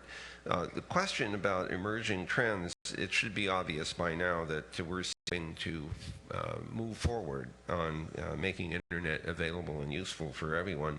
One of them is to work on framing the issues and the challenges, which you have done admirably with these 6 topics. But let me ask you to do one more thing. You cannot understand the problems and you cannot understand the solutions until you understand the incentives of the parties who must act in order to solve the problems. So spend some time analyzing the incentives or the lack thereof for parties who have to decide to do something, whether it's deploying IPv6, whether it's finding a business model for deploying new technology for access, whether it's tackling the societal issues that I've already alluded to. Analyze the incentives and find ways to create incentives to get the outcomes that you're looking for. Reporting. This is something that's vital. What works and why? And you must not skip the why part, because if you report to someone, this worked here, it may not work there unless the conditions happen to be conducive. We must understand why things work so we know when to adopt these suggestions and when to consider alternatives. There is something that Bertrand de la Chapelle told me about today having to do with legal frameworks to allow various things to happen, specifically with regard to law enforcement, and I would, and for improving electronic commerce and the like. There are so many different rules in so many different countries that all of us are faced with. There's nothing uniform about the world that we live in. There's nothing uniform about the internet's environment. Understanding what the variations are in legal frameworks all around the world can turn out to be a very, very useful tool for figuring out what each company, for example, can do in each country in order to forward the objective of making the internet useful. So the idea of codifying what the rules are in various places, just so people can know what's allowed and what isn't, is another example of useful data gathering. Let me just finish up by saying that this particular effort is possibly the most constructive one I have seen come out of the IGF in the 10 years of IGF's existence. So I hope that you will continue this work between now and the next time we meet in Mexico, and that you will let all of us know what we can do to contribute to this effort. Thank you. Thank you. I'd like to thank all of you, particularly Robert Perper, Vint Cerf, the leaders of the Best Practice Forum, and all those who contributed to this document. Thank you. Indeed, this is a collective work and one that should continue, and we are encouraged and challenged by the presentations that were made. And I think one of the topics to be discussed in preparation for Mexico, for the Mexico meeting, will be the streams of work that should be continued to be strengthened, and to identify other streams of work that should also be embedded in order to improve the output we are sending to the world out of this IGF. So thank you very much, and I declare this session closed. Thank you.